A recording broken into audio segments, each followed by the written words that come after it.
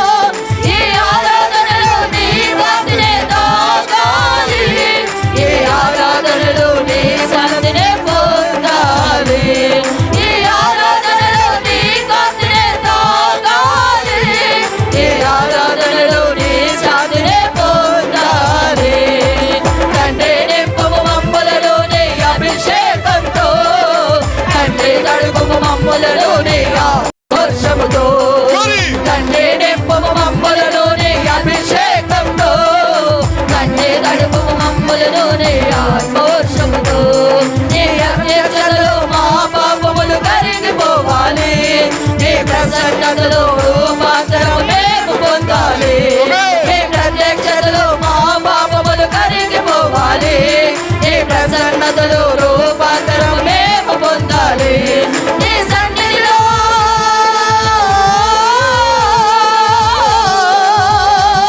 నీ సన్నిధిలో మా ఆత్మలు పరవశించాలి పరిశుద్ధాత్మ పరదేశంలో మేము చేరాలి నీ సన్నిధిలో మా ఆత్మలు పరవశించాలి పరిశుద్ధాత్మ పరదేశంలో మేము చేరాలి తండ్రి నింపము మమ్మలను నీ అభిషేకంతో తండ్రి కడుగుము మమ్మలను నీ ఆత్మవర్షముతో తండ్రి నింపము మమ్మలను నీ అభిషేకంతో తండ్రి కడుగుము మమ్మలను నీ ఆత్మవర్షముతో నీ శక్తితో మమ్మ నింపుమా స్తుతించి ఆరాధించదము నీ శక్తితో మమ్మ నింపుమా స్తుతించి ఆరాధించదము తండ్రి నింపము మమ్మలను నీ అభిషేకంతో తండ్రి కడుగుము మమ్మలను నీ ఆత్మవర్షముతో తండ్రి నింపము మమ్మలను నీ అభిషేకంతో తండ్రి కడుగుము మమ్మలను నీ ఆత్మవర్షముతో తండ్రి నింపము మమ్మలను నీ అభిషేకంతో తండ్రి కడుగుము మమ్మలను నీ ఆత్మవర్షంతో తండ్రి నింపము మమ్మలను నీ అభిషేకంతో తండ్రి కడుగుము మమ్మలను నీ ఆత్మవర్షంతో తండ్రి నింపము మమ్మలను నీ అభిషేకంతో తండ్రి కడుగుము మమ్మలను నీ ఆత్మవర్షంతో తండ్రి నింపము మమ్మలను నీ అభిషేకంతో తండ్రి కడుగుము మమ్మలను నీ ఆత్మవర్షంతో తండ్రి నింపము మమ్మలను నీ అభిషేకంతో తండ్రి కడుగుము మమ్మలను నీ ఆత్మవర్షంతో తండ్రి నింపము మమ్మలను నీ అభిషేకంతో తండ్రి కడుగుము మమ్మలను నీ ఆత్మవర్షంతో తండ్రి నింపము మమ్మలను నీ అభిషేకంతో తండ్రి కడుగుము మమ్మలను నీ ఆత్మవర్షంతో తండ్రి నింపము మమ్మలను నీ అభిషేకంతో తండ్రి కడుగుము మమ్మలను నీ ఆత్మవర్షంతో తండ్రి నింపము మమ్మలను నీ అభిషేకంతో తండ్రి కడుగుము మమ్మలను నీ ఆత్మవర్షంతో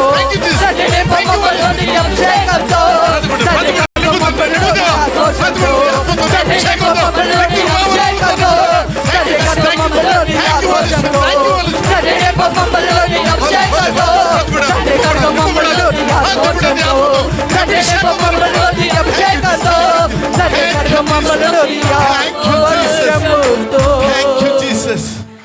Thank you, Jesus. Thank you, Holy Spirit. Thank you, Holy Spirit. Thank you, Jesus. Thank you, Jesus. Thank you, Holy Spirit. Thank you, Holy Spirit. అభిషేకంతో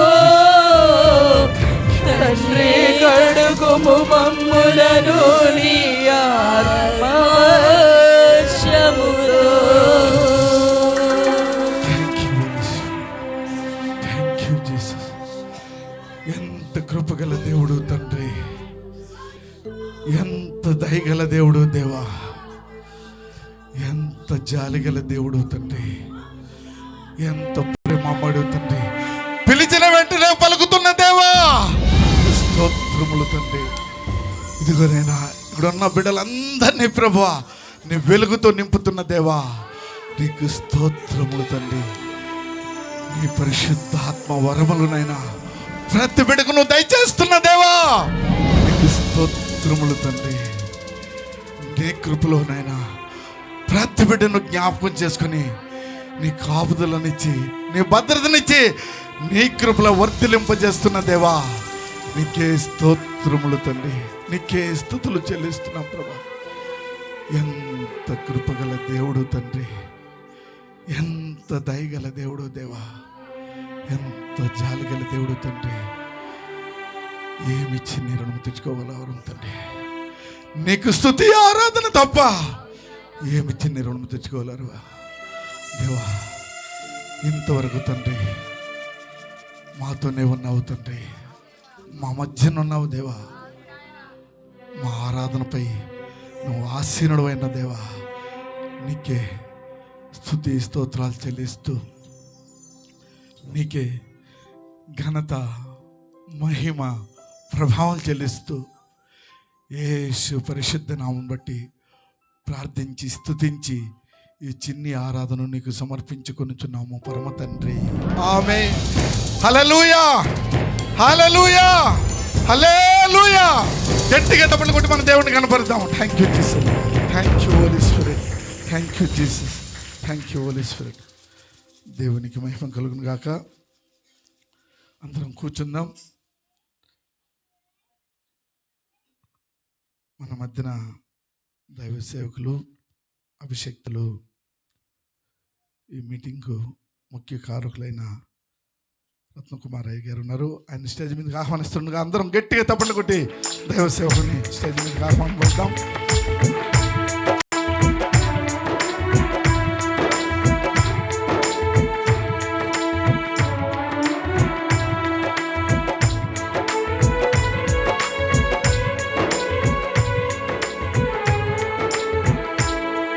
అలాగే మన మధ్యన ఒక గొప్ప సేవకులు, సీనియర్ సేవకులు టీసీసీ తరఫున సోలమన్ రాజు గారు నాయ్ గారు మన మధ్యన ఉన్నారు. గట్టిగా తప్పట్లు కొట్టి దైవ సేవకుని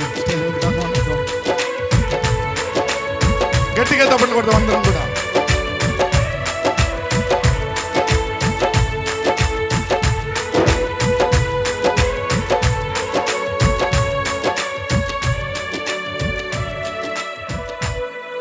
అలాగే ఈ ఆహ్వానాన్ని మన్నించి యాక్చువల్గా లాస్ట్ శుక్రవారం జరగాలి ఈ ప్రోగ్రాం.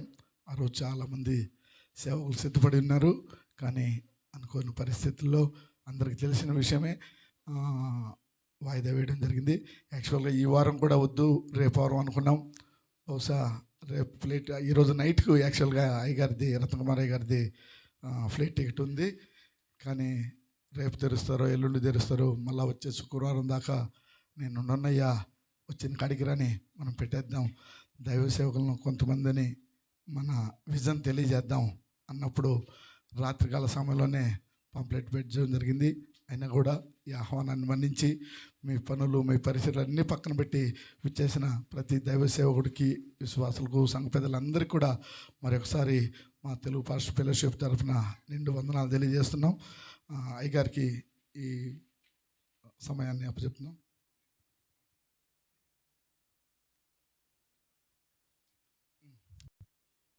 సల్మాన్ అయ్య గారు వచ్చి ముందుకు ఈ పాస్టర్ ఫెలోషిప్ గురించి 4 మాటలు మాట్లాడవలసిందిగా దేవుని పేట మనం చేస్తున్నాను.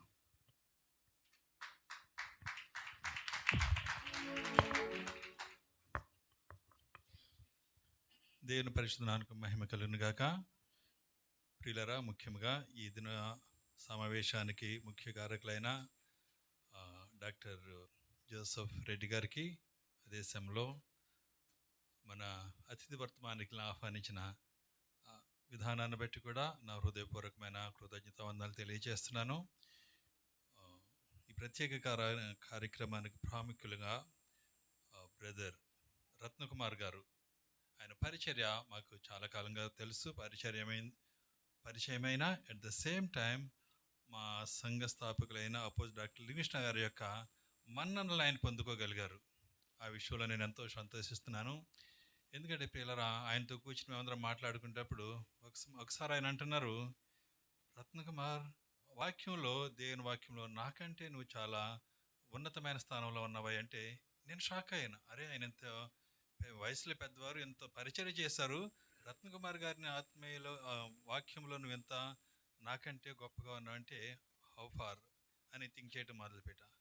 ఇంకొకసారి ఆయన ఏమన్నారంటే, ప్రియులారా చూడండి, చూడు Ratnakumar, you are one with us. నువ్వు ఎప్పుడైనా రావచ్చు, ఎప్పుడైనా వెళ్ళొచ్చు, నువ్వు మాలో ఒకడువయ్యా. ఈ పరిచయలో నీకు కూడా పూర్తి భాగం ఉంది, నీకు మాలో ఒకడు అంటే ఇంతవరకు ఎవరికి గురించి కూడా ఆయన మాట చెప్పలేదు నేను విన్నంత వరకు. కాబట్టి ఆయన ఆహ్వానించడం, మన డాక్టర్ జోసెఫ్ రెడ్డి గారు ఆహ్వానించడం నాకు ఎంతో సంతోషం అనిపించింది. అట్ ద సేమ్ టైం ఇంకొక మాట చెప్పి నేను ముగిస్తాను. ఆయన గురించి చెప్పాలంటే ఇంకా చాలా ఉన్నాయి. ప్రియులారా, ఆయన మా గెస్ట్ స్పీకర్ ఎవరు వచ్చినా కానీ ప్రతి సంవత్సరం మేము ఇద్దరిని గెస్ట్ స్పీకర్ని ఆహ్వానిస్తాం. కానీ వచ్చినప్పుడు ఆయన అంకుల్ ఎక్కడ పెట్టమంటారు అంటే మీ ఇంట్లోనే పెట్టుకో అనేవారు. తర్వాత ఎప్పుడైనా హోటల్లో పెట్టేవాళ్ళం. అయితే రత్నకుమార్ గారు వచ్చినప్పుడు మాత్రం ఆయన అన్నారు, ఆయన ఎక్కడే ఉండి మీ ఇంటికి కూడా రాడు, ఆయన నాతోనే ఉంటారయ్యా అంటే వారిద్దరికి మధ్య ఉన్న అన్యోన్యత సంబంధం చూసి ఈ something great Ratnakumar garu, he's not an ordinary person, he's great person అనుకున్నా. He's proving today. ఈయన ఒక మంచి కార్యక్రమాన్ని స్టార్ట్ చేశారు, బుక్స్ క్లబ్. అది నేను కూడా ఆ బుక్స్ చదవటం ద్వారానే ఒక రకంగా దేవునిలో సంపూర్ణంగా రావడానికి ఒకప్పుడు నేను చాలా వ్యతిరేకించేవాడిని. అంటే వ్యతిరేకించేవాడిని దేవుని చిత్తాన్ని. దేవుడి సేవకు పిలుస్తున్నాడంటే అది మన ఇష్టం, ఆయన పిలవటం మన ఇష్టమైతే చేస్తాం, లేకపోతే లేదు. అది ఆయనకు అనవసరమైన విషయం. తర్వాత మొదట్లో చాలా సందేహాలతో, ఆదాము పండు తిన్నందుకు శపిస్తాడు దేవుడు చాలా అన్యాయస్తుడు. పండు తింటే తప్పేముంది, అన్యాయం కాదు, మోసం కాదు, అక్రమం కాదు, లేకపోతే వ్యభిచారం కాదు, పండు తిన్నందుకు శపించేస్తాడు దేవుడు. పరలోకం వెళ్ళిన తర్వాత దేవుడితో అడుగుతాను నేను ఎందుకు ఇలా చేస్తాడని. ఇలా మొండిగా నేను వాదిస్తుండేవాడిని. అయితే నాకు ఏ పాస్టర్ గారు సమాధానం చెప్పలేదు. కానీ బుక్స్ చదువుతున్నప్పుడు నాలో సంపూర్ణమైన మార్పు. I have to surrender my self దేవునికి. ఏది చెప్తే that is the final, you cannot question anything అన్న కన్విక్షన్ నాలో రావటం ప్రారంభించింది. ఈరోజు బ్రదర్, ఆయనకి చాలా బిరుదులు వచ్చి నిజానికి చెప్పాలంటే, కానీ బ్రదర్ గారిని మిగిలిపోయారు. ఎందుకంటే అపోజిట్ గారితో మాట్లాడుతున్నాడు మా సంఘ స్థాపకుల గురించి మాట్లాడుతున్నప్పుడు, అయ్యా మనం డాక్టర్ ఎందుకు ఇవ్వకూడదు మన బైబిల్ కాలేజీ నుంచి అంటే, ఆయనకి ఇటువంటి చాలా ఇవ్వాలంటే, కానీ ఆయన బ్రదర్ గానే మిగిలిపోయారు. బ్రదర్ గానే ఉంటానంటున్నారు, సో ఫర్గెట్ ఇట్ అని చెప్పారు. బ్రదర్ రత్నకుమార్ గారు ఈ రాత్రి కాల సమయం ఉండడం చాలా సంతోషం, ఆశీర్వాదకరం. ఒక మంచి ప్రాజెక్ట్ ఆయన వచ్చారు. ఆయన చెప్తే మంచిది, నేను అర్థం చేసుకున్నంత వరకు చెప్పాలనుకున్నాను. కానీ ఆయన ద్వారా మీరు అంతా వింటే it is a blessing for us. I'm so happy to be with you all. Please continue to pray for us. At the same time hereafter I will continue to pray for us, for you all. ఎందుకంటే నేను సాధారణంగా ఏ చర్చికి వెళ్ళలేదు, బయటకు వచ్చినంత ఒక్క టీసీసీకి తప్ప. ఒక్కసారి మాత్రం ఇద్దరు ముగ్గురు కలిసి వెళ్ళినప్పుడు మేబీ ఒక హాఫ్ అన్ అవర్ కూర్చున్నానేమో. I was totally restless. అస్సలు నాకు కంఫర్ట్గా లేదు. ఎప్పుడు వచ్చేద్దామా అని బయటకు చూస్తుంటే పాస్టర్ కుటుంబరావు గారు అన్నారు, సాల్మన్ బయటకు వెళ్దామా అన్నారు.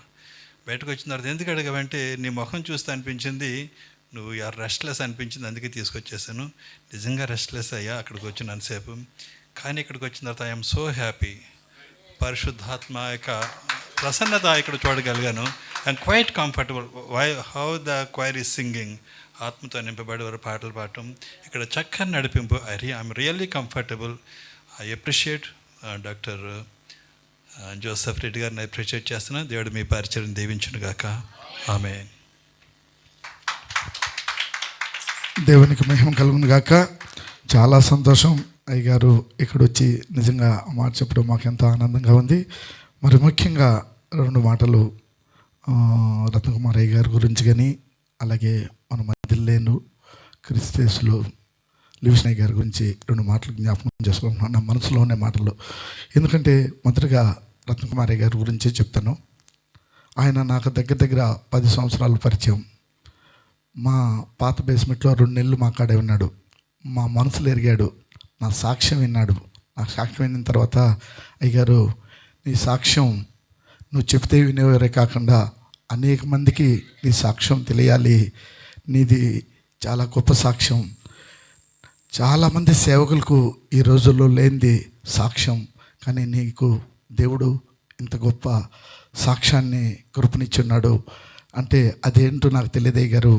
నాకు దేవుడు ఈరోజు ఏం చేశాడా రేపు సాక్ష్య రూపంలో చెప్పడమే నాకు తెలుసు, ఇవన్నీ నాకు తెలియదంటే ఏం లేదు, నేను అడిగిన వాటికల్లా నువ్వు ఎలా కోవిడ్కి వచ్చావు అంతే. నా జీవిత చరిత్ర అడుగుతూ వచ్చాడు, స్టెప్ బై స్టెప్ ఆయన రఫ్గా రాసుకున్నాడు. మా బేస్మెంట్లో కూర్చొని ఆయన ఒక సాక్షి రూపంలో ఓ బుక్ రాశాడు. ఆ బుక్ రిలీజ్ వచ్చి హైదరాబాద్ ప్రాంతంలో మన్నా మినిస్ట్రీ రాక్ చర్చ్ వారు 40వ వార్షికోత్సవానికి నన్ను నా భార్యను ఇన్వైట్ చేశారు. అక్కడ క్రిస్టియన్స్లు పెద్దలు, మన్నా ఫౌండర్ వ్యవస్థాపకులు వారి ద్వారా, వారి వైఫ్ ద్వారా వాళ్ళని అభిషేకించి మమ్మల్ని సాక్ష్యం బుక్ ఆ రోజు రిలీజ్ చేయడం జరిగింది. దగ్గర ఆ రోజే ఒక 3000 బుక్స్ అక్కడ అందరూ తీసుకున్నారు. మేము ఊరికి తీసుకుంటే అందరూ తీసుకుంటారని వాళ్ళ సంఘంతో కాంటాక్ట్ అయ్యి KD పెట్టాం. ఎందుకంటే ఎవరైనా దాని మీద ఒక ఇంట్రెస్ట్ చూపించే వాళ్ళే తీసుకుంటారు డబ్బులు అయితే అని. తీసుకున్నప్పుడు ఆ డబ్బు ఆ చర్చికే ఇచ్చేసాము. ఆ రోజు వాళ్ళ ద్వారా అభిషేకం తీసుకొని వాళ్ళ ద్వారా దీవెనలు పొందుకొని ఆ సాక్ష్యం బుక్ అలా చాలాసార్లు ఇలా మీటింగ్లకు వెళ్ళినప్పుడల్లా ఎంతోమందికి ఆ సాక్షిని దేవుడు ఎంతోమంది ద్వారా మాకు ఫోన్లు చేసి ఇంత గొప్ప సాక్ష్యం మీకు దేవుడు ఇచ్చాడు, మీరు ఎందుకు మా సంఘాలకు రాకూడదు, మా దేశాలకు రాకూడదు అని ఎన్నో దేశాల నుంచి నాకు ఇన్వైట్లు వచ్చింది. ఎన్నో సంఘాల నుంచి, ఇండియా దేశంలో నలుమూల నుంచి కూడా. నాకున్న మైనస్ ఏంటంటే మొదటగా నేను గవర్నమెంట్ జాబ్ చేస్తూ ఉండి నాకు సెలవులు దొరకవు.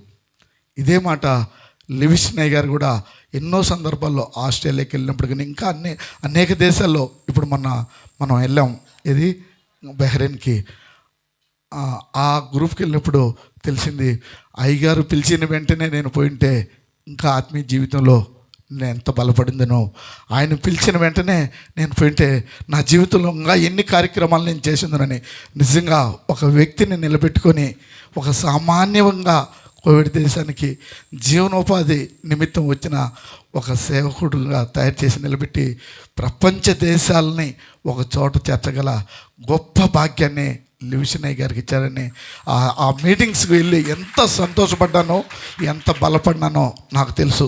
ఎందుకంటే నాకు ఎక్కడికన్నా కొత్త ఏడో ఎందుకు మన సంఘాలే, మన దైవ సేవకులే వేరే బేస్మెంట్లేక నన్ను పిలిస్తే నేను కొద్దిగా ఎంత గిల్టీగా ఫీల్ అవుతా, అంటే కొద్దిగా సిగ్గు నాకు కొత్త చాటికి పోవాలంటే. అది చిన్నప్పటి నుంచి ఉంది, కానీ దైవ సేవకులు అయిన తర్వాత మ్యాక్సిమం అది పోవాలి. కానీ నాలో ఇంకా చాలా వరకు పోయినా కానీ ఇంకా కొంత ఉంది.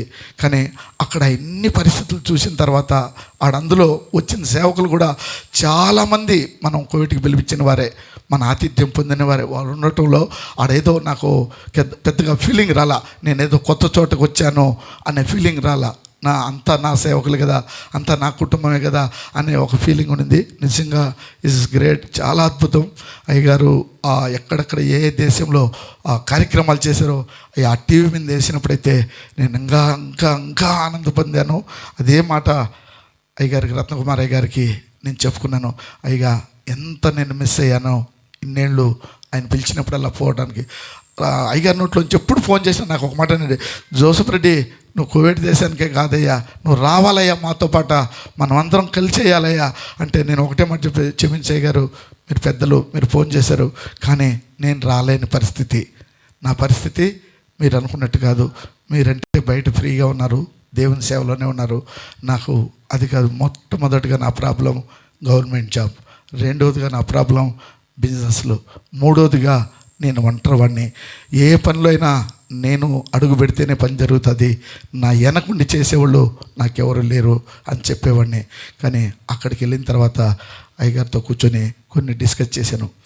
అంటే నేను సేమ్ అయ్యగారి మాదిరే ఒంటరిగా వచ్చాను, కానీ ఆ దేవాతి దేవుని కృప ఎన్నోసార్లు కోవిడ్ సాధించుకొని పోవాలనుకున్న రోజులు కూడా, కానీ అలాంటి పరిస్థితులు నన్ను ఎంతగానో శత్రువులు వెంటాడారు ఈ కోవిడ్ దేశంలో నన్ను లేకుండా చేయాలని. కానీ దేవుడు కృప నా మీద ఉన్నది కాబట్టి దేవుడు కాపాడుతూ వచ్చాడు. జీవము గల దేవుని సంఘాన్ని ఇచ్చాడు. ఆ జీవము గల దేవుని సంఘమే అని ఈ కన్నా కనుంటే ఇన్ని రోజులు నేను కోవిడ్లో ఉన్నాను. ఓన్లీ ఆ సంఘం ఓపెన్ చేసిన రోజు ఇలాగే సాక్షి నిలబడి నేను ఎన్నో మార్లు అనేక సందర్భాల్లో నాకు కోపం వచ్చినప్పుడు లేదా ఇక్కడ పరిస్థితులు నాకు ఇష్టం లేనప్పుడు నేను ఒక మాట చెప్పేవాడిని, నాకు రేపు పోతా, నేను ఎల్లుండి పోతా, ఈ నెలలో నేను రిజైన్ చేస్తా, నేను ఉండను కోవిడ్ అనేవాడిని. కానీ ఆ జీవం గల దేవుని సంఘం ఏర్పాటు చేసిన తొలి రోజు నేను దేవునికి ఒక మాట ఇచ్చాను, ప్రభువా ఇంతవరకు నా ఇష్టానుసారం నేను జీవించాను, నా ఇష్టానుసారం నేను ఆలోచన చేశాను. కానీ ఈ దినం నేను చెప్తున్నాను, ఏ రోజు నువ్వు కోవిడ్ దేశం నుంచి నన్ను పంపిస్తే ఆ రోజు పోతా తప్పితే నేను ఇంకొక సంవత్సరం ఇంకొక 5 ఏళ్ళ తర్వాత నేను ఫినిష్ చేసుకొని పోతాను అనే మాట నా నోట్లోంచి రాదన్నాను. దానికి కట్టుబడి ఈరోజు వరకు ఆ మాట ప్రకారం జీవిస్తున్నాను. దేవుడు కాపాడను.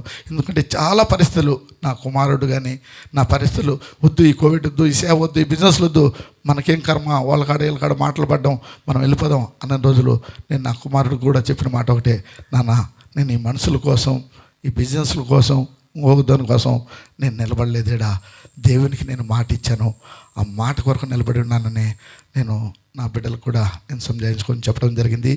నా వదిన కొడుకైతే, బాబాయ్ నువ్వు 33 సంవత్సరాలు కోవిడ్లో కష్టపడుతున్నావు, ఏం సంపాదించావు, ఒక్క నెల లేదా ఒక్క సంవత్సరం నాతో ఉండు, నువ్వు కోవిడ్లో సంపాదించిన ఆ 33 సంవత్సరాలు సంపాదించిన డబ్బు నాతో ఒక్క నెల ఉంటే చాలు, లేదా ఒక సంవత్సరం ఉంటే చాలు, నువ్వు సంపాదిస్తావని. నాన్న నా పరిస్థితి మీకు తెలీదు, మీకు తెలియక అలా మాట్లాడుతున్నారు. డబ్బు సంపాదించాలంటే వాస్తవంగా నేను కోవిడ్లో కంటే ఇండియాలో ఇంకా ఎంతో సంపాదిస్తా, దేవుడు నాకు ఆ మార్గాలు ఇచ్చున్నాడు. కానీ నేను దాని వెనక ఎప్పుడు పాకులల్లా. నా మనసులో ఉండేది ఒకటే, నా దేవుని వెనక పాకులాడాలని. కానీ ఇలాంటి దైవ సేవకులతో కలిసినప్పుడు అది ఇంకా నన్ను బలపరుస్తుంది.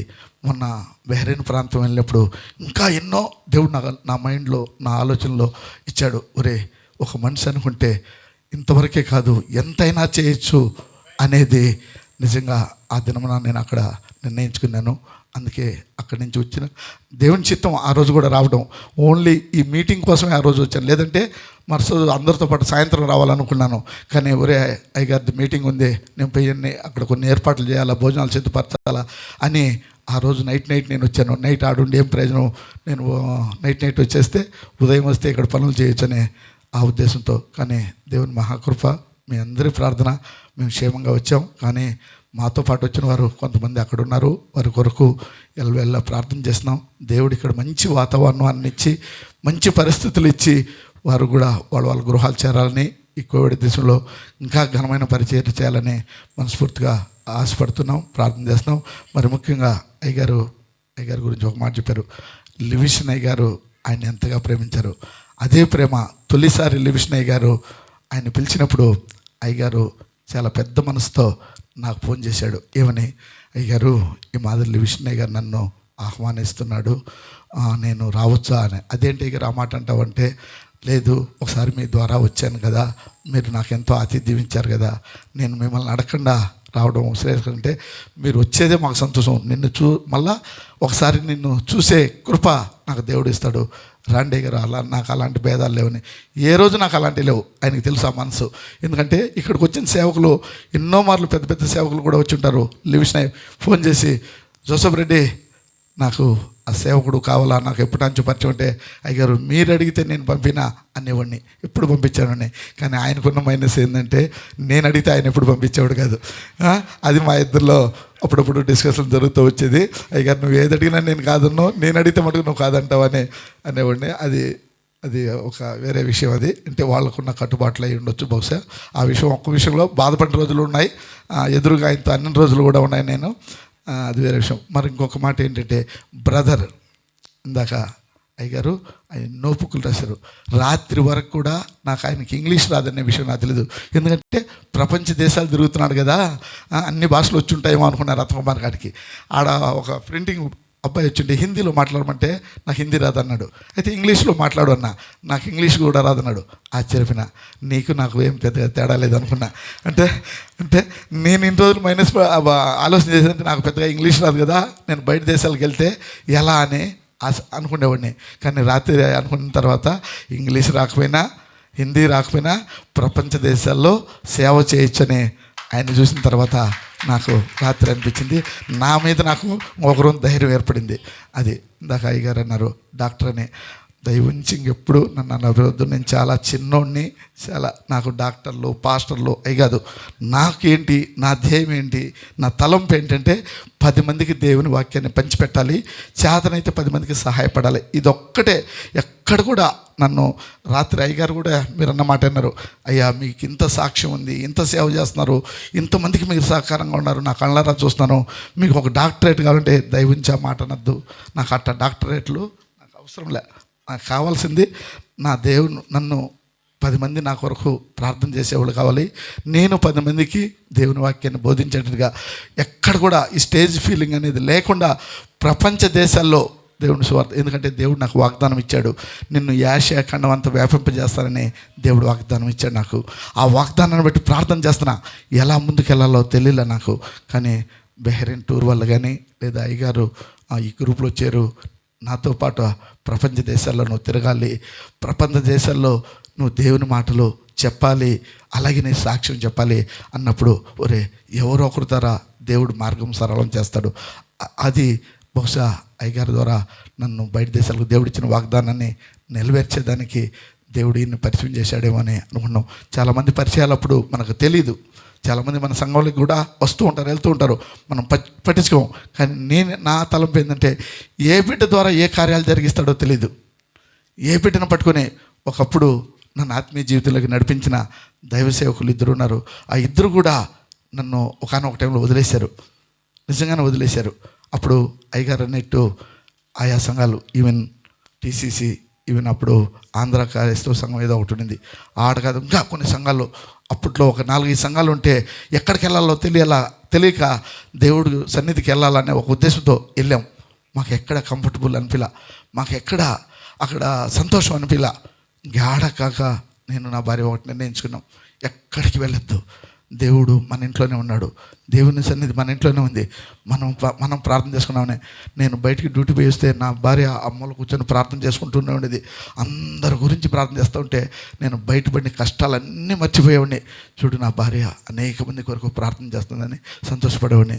నేను కూడా ఏం కోరుకునేవాడిని అంటే, ఆ క్షణంలో ప్రార్థన చేసి, నేను భయంకరమైన కష్టాలు ఉన్నా, నా కష్టాలు తీరాలని నేను ఆ టైంలో ప్రార్థన చేయాల. ప్రభువా మళ్ళీ నీ జీవితం నాకు కావాలి, నీ సేవ చేసే జీవితం నాకు కావాలి ప్రభువా, నాకు అలాంటి కృపి. బహుశా నా కోపం వల్లేమో నేను సంఘానికి దూరం అయ్యాను, కానీ నాకు ఈ జీవితం వద్దు, నాకు ఈ పరిస్థితులు వద్దు, నాకు నీ సేవ చేసే జీవితాన్ని నాకు కావాలి ప్రభు అని దేవుడిని అడిగేవాడిని. దేవుడు బహుశా మళ్ళా ఏదో ఒక సేవకుడికి నాకు పరిచయం చేస్తే నేను అక్కడ ఉండలేననేమో. దేవుడు అనుకోని పరిస్థితుల్లో నేను ఎప్పుడు తలంతలా కోవిడ్ దశలో సంఘం పెట్టాలని, కానీ దేవుడు ప్రణాళికతో, దేవుడి చిత్తంలో జీవం గల దేవుని సంఘం ద్వారా మళ్ళీ దేవుని మందిరంలోకి నన్ను నడిపించాడు. ఆ దేవాది దేవుడు అదే కృప నా పట్ల చూపిస్తున్నాడు. మీరందరూ కూడా నా కొరకు ప్రార్థన చేయండి. ఇంకా దేవుడిలో బలమైన పరిచర్య చేయాలని, నమ్మకంగా పనిచేయాలని, ఇంకా అనేక మందికి ఒక మాదిరికమైన బిడ్డగా నిలబడాలని ప్రార్థన చేస్తారని మనస్ఫూర్తిగా కోరుకుంటూ, మరొకసారి రత్నకుమార్ అయ్య గారికి ఇద్దరికి కూడా నిండు వందనాలు తెలియజేస్తాం. దేవుడి మాటను దీవించును గాక. ఆమేన్. రత్నకుమార్ అయ్య గారు మన మధ్యకి వచ్చి కొన్ని అమూల్యమైన మాటలు పంచుకుంటాడు.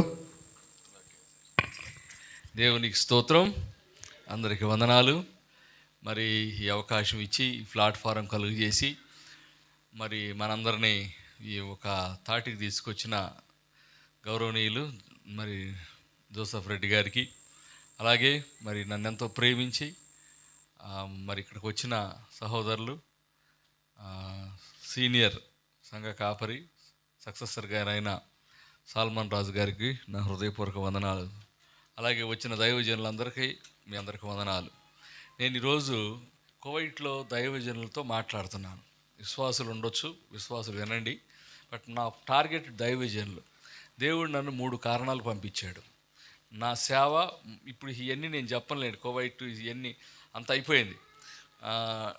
మనకు టైం ముందుకెళ్దాం, వాక్యంలోకి వెళ్దాం. కొన్ని మాటలు వాక్యంలో నేను ఎప్పుడు చెబుతా, 2-3 రెఫరెన్స్లతో నేను మాట్లాడతా.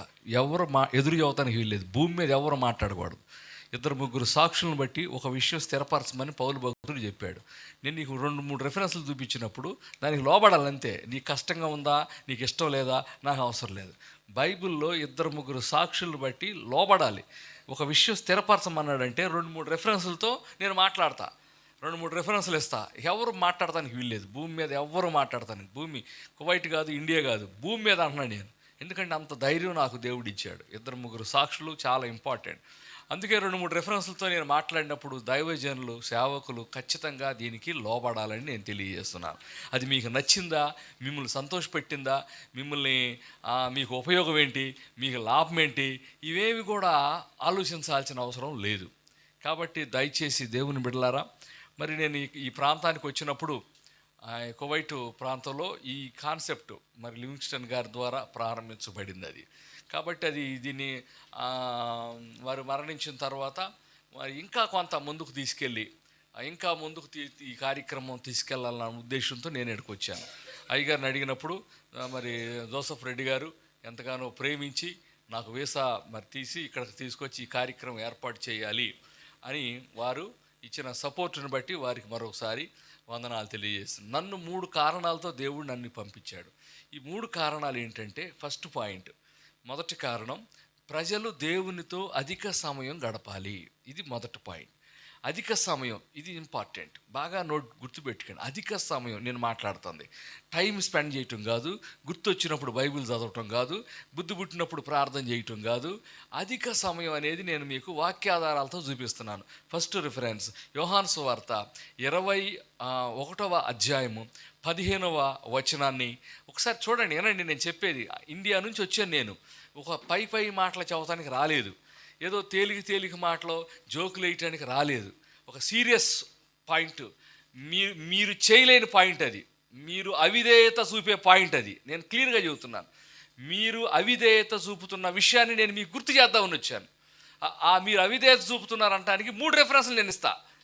మేము విధేయత చూపుతున్నాం అంటానికి 3 రెఫరెన్స్లు ఎవరైనా మీలో ధైర్యం కలిగిన వాళ్ళు నాకు ఈ 3 రెఫరెన్స్లు ఇవ్వచ్చు. ఒకవేళ ఇవ్వలేకపోతే నేను చెప్పింది ఫాలో అవ్వండి. నేనే మిమ్మల్ని కొత్త వింత విషయాలు చేయమని చెప్పట్లా, వాక్యానికి లోబడమని చెబుతున్నాను. వాక్యానికి లోబడటం లేదు అంటానికి 3 రెఫరెన్స్లు ఇస్తున్నా. లేదండి పాస్టర్ గారు మేము లోబడుతున్నాం అని చెప్తానికి 3 రెఫరెన్స్లు నాకు చూపించండి, లేదా 2 రెఫరెన్స్లు చూపించండి, ఎనఫ్. చూపించలేకపోతే నేను చెప్పిన దానికి లోబడండి, అంతే. ఈ పాయింట్ మీకు మీ దైవజనులకు తెలియజేయడానికి వచ్చాను. ఫస్ట్ పాయింట్ చూడ, ఫస్ట్ రెఫరెన్స్ చదవండి. యోహాను సువార్త 21వ అధ్యాయం 15వ వచనం. వారు భోజనము చేసిన తరువాత సీమోను పేతురును చూచి, యోహాను కుమారుడైన సీమోను, చూడండి ఒకసారి, వీరికంటే అంటే ఆయనను ప్రేమించే బ్యాచ్ ఒకటి ఉంది. వీరికంటే ఎక్కువగా ప్రేమించే బ్యాచ్ ఇంకొకటి ఉంది. నన్ను ఎక్కువగా ప్రేమిస్తున్నా. క్రైస్తవులు 2 రకాలు. నార్మల్గా ప్రేమించేవాళ్ళు ఒకళ్ళు, ఎక్కువగా ప్రేమించేవాళ్ళు ఒకళ్ళు. వీళ్ళిద్దరిలో దేవుడు యేసు ప్రభుకి ఎవరు కావాలంట? ఎక్కువగా ప్రేమించేవాళ్ళు కావాలి. సో ఆ విధముగా ఎక్కువగా ప్రేమించే వ్యక్తులు ఎక్కువగా సమయం గడుపుతారు. ఎక్కువగా ప్రేమించి మన ప్రేమ సమయం గడుపుతుంది. మనకి ఇష్టమైన వాళ్ళతో ఎక్కువ సమయం గడుపుతాం. మనము దేవునిని ఎక్కువగా ప్రేమిస్తే వాక్యముయో ప్రార్థనలో ఎడతెగక ఉన్నారు అపోస్తులు. ఆ విధముగా అధిక సమయం దైవజనులు గడపాలి. 2వ రెఫరెన్స్ యేసు తీయొద్దులండి, నేను చెప్పేస్తున్నాను. ఆయనే చెప్పాడు, నాకంటే భార్యనైనను బిడ్డలైనను నాకంటే ఎక్కువగా ప్రేమించువాడు నాకు పాత్రుడు కాదన్నాడు. నాకంటే ఎక్కువగా ప్రేమించువాడు అంటే ఆయనను ఎక్కువగా ప్రేమించాలి. అంటే ఎలా? అధిక సమయం గడపటం ద్వారా, వాక్యము యందు ప్రార్థన యందు ఎడతెగక ఉండటం ద్వారా మనము ఆయనను ఎక్కువగా ప్రేమిస్తున్నాం. ఫస్ట్ క్వశ్చన్, మనము ప్రేమిస్తున్నామా, ఎక్కువగా ప్రేమిస్తున్నామా? ఒక్కసారి టెస్ట్ చేసుకోండి. ఎక్కువగా ప్రేమించేటట్టు ప్రపంచంలో ప్రజలను తర్పీదు చేయాలి, ఎక్కువగా ప్రేమించేటట్లు ప్రజలను మోటివేషన్ చేయాలి అనే ఉద్దేశంతో నేను ఉన్నప్పుడు దేవుడు మరి నా లైఫ్ని హెచ్చరించాడు. నువ్వు ఎక్కువగా ప్రేమిస్తున్నావా? ఎలా తెలిసిద్ది? ప్రేమ క్రియాపూర్వకంగా తెలియజేసింది. అప్పుడు నేను బైబిల్ చదివినప్పుడు 2 రెఫరెన్స్లు దేవుడు నాకు చూపించాడు. ఒకటి, దానియేలు జీవితంలో దినమునకు 3 అనే మాట రాయబడింది. దినమునకు ముమ్మారు. దావీదు జీవితంలోకి వస్తే దినమునకు 7 మారు అన్నాడు. దినమునకు 3, దినమునకు 7, 2 రెఫరెన్స్లు. ఏమర్థమవుతుంది ఈ రెండింటి వల్ల? నీ ప్రార్థనకు కూడా ఒక సంఖ్య ఉండాలి. ఆయనకు 3 ఉంది, ఆయన దేవుడికి ఇష్టడుగా ఉన్నాడు. ఈయనకి 7 ఉంది, ఈయన దేవుడికి ఇష్టడుగా ఉన్నాడు. ఓకే, ఇద్దరు దేవునికి ఇష్టలుగా ఉన్న భక్తుల జీవితాల్లో ఏముంది? ఒక సంఖ్య ఉంది ప్రార్థనకు. ఇష్టానుసారంగా చేయలా, ఇష్టం వచ్చినప్పుడు ప్రార్థన చేయటం, బిజీగా ఉన్నప్పుడు మానేయటం చేయలా, లేకపోతే కుదిరినప్పుడు అతివృష్టి అనావృష్టి టైపులో లేదు వాళ్ళ ప్రార్థనా జీవితం. ఈయన దినమునకు 3, ఆయన దినమునకు 7. అప్పుడు దేవుడు నాతో మాట్లాడి నీకు కూడా ఒక సంఖ్య ఉండాలన్నప్పుడు నేను అప్పుడు దినమునకు 8 అనే ఒక సంఖ్యను ప్రారంభించాను. ప్రపంచంలో నాకు తెలిసినంత వరకు ఒక సంఖ్య కలిగిన ప్రార్థనా జీవితాన్ని మోటివేషన్ చేయాలి అనే ఉద్దేశంతో నేను ఈ విషయాన్ని ప్రారంభించాను. ప్రార్థనా జీవితం ప్రారంభిస్తే అప్పుడు ఉద్యోగాలు చేసేవాళ్ళు అందరూ నా మీద తిరుగుబాటు చేశారు. నీకేమయ్యా తింటమో ప్రార్థన చేయటమే కదా, రెండో పని ఏముంది? 8 కాదు 10 గంటలు చేస్తావు, మా పని ఏమనుకుంటున్నావు నువ్వు? ఉదయాన్నే లెగవాలి, డ్యూటీలకు వెళ్ళాలి, పిల్లలు పాల ప్యాకెట్లు కూరగాయలు పిల్లలు స్కూల్కి పంపాలి, మళ్ళీ ఆఫీస్కి వెళ్ళాలి, ఉదయం అంతా ఆఫీసు, మళ్ళీ సాయంకాలం. ఏమనుకున్నావు? అనుభవం లేకుండా మాట్లాడొద్దు అన్నారు. అప్పుడు నాకు అనిపించింది నేను కూడా ఏదైనా ఉద్యోగం చేస్తే బాగుండిద్దని. నేను డిగ్రీ చదివా. అప్పుడు దాకా నేను ఉద్యోగం ఆలోచనలు రాలా. నాకు ఒక కాలేజీ ప్రిన్సిపాల్గా ఉద్యోగం వచ్చింది. ఎందుకు వచ్చిందో తెలుసా? నేను ఉద్యోగం చేస్తూ కూడా ప్రతిరోజు 8 గంటల దేవునితో గడిపేవాడిని. ఇప్పుడు నేను 7 సంవత్సరాలు నేను ఎవ్రీ మంత్ నాకు శాలరీ ఇచ్చేవాళ్ళు, తీసుకెళ్ళి వాళ్ళకే ఇచ్చేవాడిని. 7 years నేను శాలరీ లేకుండా ప్రిన్సిపల్గా పనిచేశాను. ఎందుకో తెలుసా? ఇప్పుడు కూడా నేను వేరే గ్రహంలో, భూమి మీద కాదు వేరే గ్రహంలో ఉండాలి ఎవరన్నా ఉంటే ఉద్యోగం చేసేవాళ్ళకి చెప్పగలను, దేవునితో అధిక సమయం గడపటం సాధ్యమే అని. సో ఇలా దేవునితో అధిక సమయం మోటివేషన్ చెయ్యాలి అనే ఉద్దేశంతో దేవుడు నన్ను పంపాడు. First point. ఇక సెకండ్ పాయింట్ ఏంటంటే, దేవుడు నన్ను పంపింది ప్రజలు సంఘంతో ప్రార్థన చేయాలి. చర్చి అనేది చాలా ఇంపార్టెంట్. సంఘంతో ప్రార్థన చేయాలి. 5 లక్షల రూపాయలు పెట్టి కొత్త సౌండ్ సిస్టమ్ తీసుకొచ్చానండి నేను. కోదాడ, ఆంధ్రప్రదేశ్, తెలంగాణలో కోదాడలో మీటింగులు పెట్టాను. లాడ్జిలో ఉన్నాను. అంతా సెట్ చేసిన తర్వాత నేను పిలుస్తాను, మీరు వచ్చి ప్రార్థన చేద్దు కానీ రమ్మన్నారు. సరే అన్న. వాళ్ళంతా సెట్ చేశారు బాగా. 5 లక్షల రూపాయలండి. ఇది 30 సంవత్సరాల క్రితం. 5 లక్షలు అంటే చాలా పెద్ద సౌండ్ బాక్సులు, అవి లావు హోండాలో అంటారు, అవన్నీ వేసుకొచ్చి మొత్తం కనెక్షన్లు ఇచ్చారు. ఫోన్ చేశారు, అన్న రండి అన్న. వచ్చాను. తండ్రి కుమార పరిశుద్ధాత్మ నామంలో ఈ సౌండ్ సిస్టమ్ ప్రారంభిస్తున్నాం తండ్రి అని స్విచ్ చేశానండి. దీపావళి టపాకాయలు పేలినట్టు పేలి మొత్తం టపా టపా టపా టపా పేలి. ఎంత బాధేసిందంటే, ఒకటి మీద ఒకటి చెప్పుకుంటున్నాడు, ఆడు వల్ల అని, ఈడు ఈ కనెక్షన్ రాంగ్ ఇచ్చి ఉంటాడన్న, ఈడు ఈ కనెక్షన్ రాంగ్ ఇచ్చాడు, మొత్తం పేలిపోయినాయి, పొగలు వచ్చేసినాయి. నాకు చాలా బాధేసింది. నాకు ఒక గర్వం ఉండేది, నేనే 8 గంటలు ప్రార్థన చేస్తున్నాను, ఎందుకు నాకు ఇలా జరుగుతుంది? ఏమండి, సైతాను నువ్వు 8 కాదు, మనకంటే బలమైన వాడు సైతాను ఎదుర్కొనే పవర్ దేవుడు నాకు ఇవ్వలేదు, మీకు ఇవ్వలేదు, ఇంకొకరికి ఇవ్వాల, సంఘానికి ఇచ్చాడు. సంఘముతో నువ్వు కనెక్ట్ అయితే ఆ పవర్ నీకు వస్తుంది. అది నేర్పాలి ప్రజలకి. అప్పుడు నుంచి నేను నెక్స్ట్ రెండో విషయం చెబుతానండి. ఎప్పుడైతే నేను ఆ మీటింగులకి వెళ్ళానో, ఆంధ్ర తెలంగాణ మొత్తం మీటింగులకి మొత్తం తిరిగాను. నేను తిరగని ఏరియా లేదు ఆంధ్ర తెలంగాణలో, అన్ని ప్లేసులు తిరిగా. ఒక లారీ పెట్టేవాడిని, ఆ లారీ ఓపెన్ అయితే స్టేజ్ అయిపోయేది. అది లారీ అని తెలియదు ఎవరికి, తలకాయ కనపడకుండా ఫ్లక్స్ కట్టేవాడిని. భలే ఉంది స్టేజ్ అనేవాడు, కింద చక్రాలు చూస్తే కానీ ఇది లారీ అని అర్థమయ్యేది కాదు. కుర్చీలు కొన్నాను, సౌండ్ సిస్టమ్ కొన్నాను, మొత్తం సర్కస్ ఒకటి తిరిగాను. మొత్తం అన్ని వస్తువులు పోతా. రాత్రులు నిద్రపోయేటప్పుడు ఎవడు ఒకడు వచ్చేవాడు, ఒక స్తంభం తీసుకెళ్ళిపోయాడు, ఒక లైట్ తీసుకెళ్ళిపోయాడు. ఎందుకు ఇట్లా జరుగుతుంది, ఏంటి నాకు ప్రాబ్లం ఏంటి? నేను ప్రార్థన కాపాడుకుంటున్నా కదా. అప్పుడు అర్థమైంది, దేవుడు మాట్లాడాడు. ఒక అతను మా డ్రైవర్ని పంపించారు చిలకలూరిపేట, వెళ్ళి సౌండ్ అవన్నీ సేవకు సంబంధమైన వేసుకురా అని. ఆడు వెళ్తున్నాడు, గుంటూరు దాటాడు, కొన్ని ఒక పావు గంటలో వెళ్తాడు చిలకలూరిపేట. వెళ్తుంటే మధ్యలో ఒక గుడి ఎదురుగా కరెక్ట్గా ఆపోజిట్లో ఒక పిల్లాడు డివైడర్ మీద ఆడుకుంటా కాలు దారి కింద పడ్డాడు. వాడిని కొడతాం ఎగ్గిరి అవతల పడిపోయాడు, చచ్చిపోయాడు. మా డ్రైవర్కి కొడతాడు. అది మళ్ళీ నాకు పెద్ద ప్రాబ్లం. పోలీసులు ఫోన్ చేశారు, ఎందుకు సత్యం, ఎందుకు ఇట్లా జరుగుతుంది సేవలో ఆటంకాలు, నా ప్రార్థన సరిపోవట్లా, నా ప్రార్థన చాలటం లేదండి. దేవుని బిడ్డలారా, ప్రార్థన చాలకపోతే అపవాది వాడు చేయాల్సిన పనులు వాడు చేస్తాడు. ఏంటి నేను ఆలోచిస్తున్నప్పుడు నా తప్పేంటో దేవుడు నాకు చెప్పాడు. సంఘముతో నువ్వు ప్రార్థన చేయటం లేదు. సంఘానికి పవర్ ఉంది, నీకు పవర్ లేదు. ఆ పవర్ అక్కడి నుంచి నువ్వు తెచ్చుకోవాలి. అక్కడి నుంచి నువ్వు తెచ్చుకుంటేనే నువ్వు దేవుడు పని చేయగలవు. నీ అంతటి నీ పవర్ రాదు, నీ అంతటి నువ్వు శత్రువుని ఎదుర్కొనే పవర్ రాదు. అందుకే సంఘంతో ప్రార్థన, అందుకే సంఘాలు బలపరిచి సంఘంతో ప్రజలు ప్రార్థన చేసి దేవుని శక్తిని సంఘంలో ఉన్న ప్రతి వ్యక్తి అనుభవించేటట్టు చేయాలి. ఇది రెండో పని నాకు. ఇక మూడో పని దైవజనులు, సేవకులు. దైవజనుల కోసం నేను ఎంత కష్టపడ్డానంటే, మరి ఏందోనండి నన్నే దేవుడు అటు తిప్పాడు. 28 బైకులు ఇచ్చారు ఇప్పటికి పాస్టర్లకి, నాకు బైక్ లేదు. ఏమండి, 28 బైకులు వైఎస్ జగన్మోహన్ రెడ్డి గారి దగ్గర తీసుకెళ్ళారు. నన్ను తీసుకెళ్ళి ఆ బైకులు ఎత్తుకొని రండి కడపలో అన్న అంటే, ఆయన అన్నాడు, ఎందుకులే నాకు కొంచెం బిజీగా ఉంది, మా చిన్న ఆయన ఉన్నాడని చెప్పి వివేకానంద రెడ్డి గారిని పిలిచాడు. చిన్న ఆయన నువ్వు వెళ్ళి కడప వెళ్ళి కొంచెం పాస్టర్ గారు వాళ్ళు వచ్చారు, ఆ బైకులు ఇచ్చిన పోరు. ఆయన బిత్తరపోయాడు. పాస్టర్ నేను సైకిల్ ఇవ్వటం చూసాను కానీ బైకులు ఇవ్వటం ద్వారా చూడలేదు.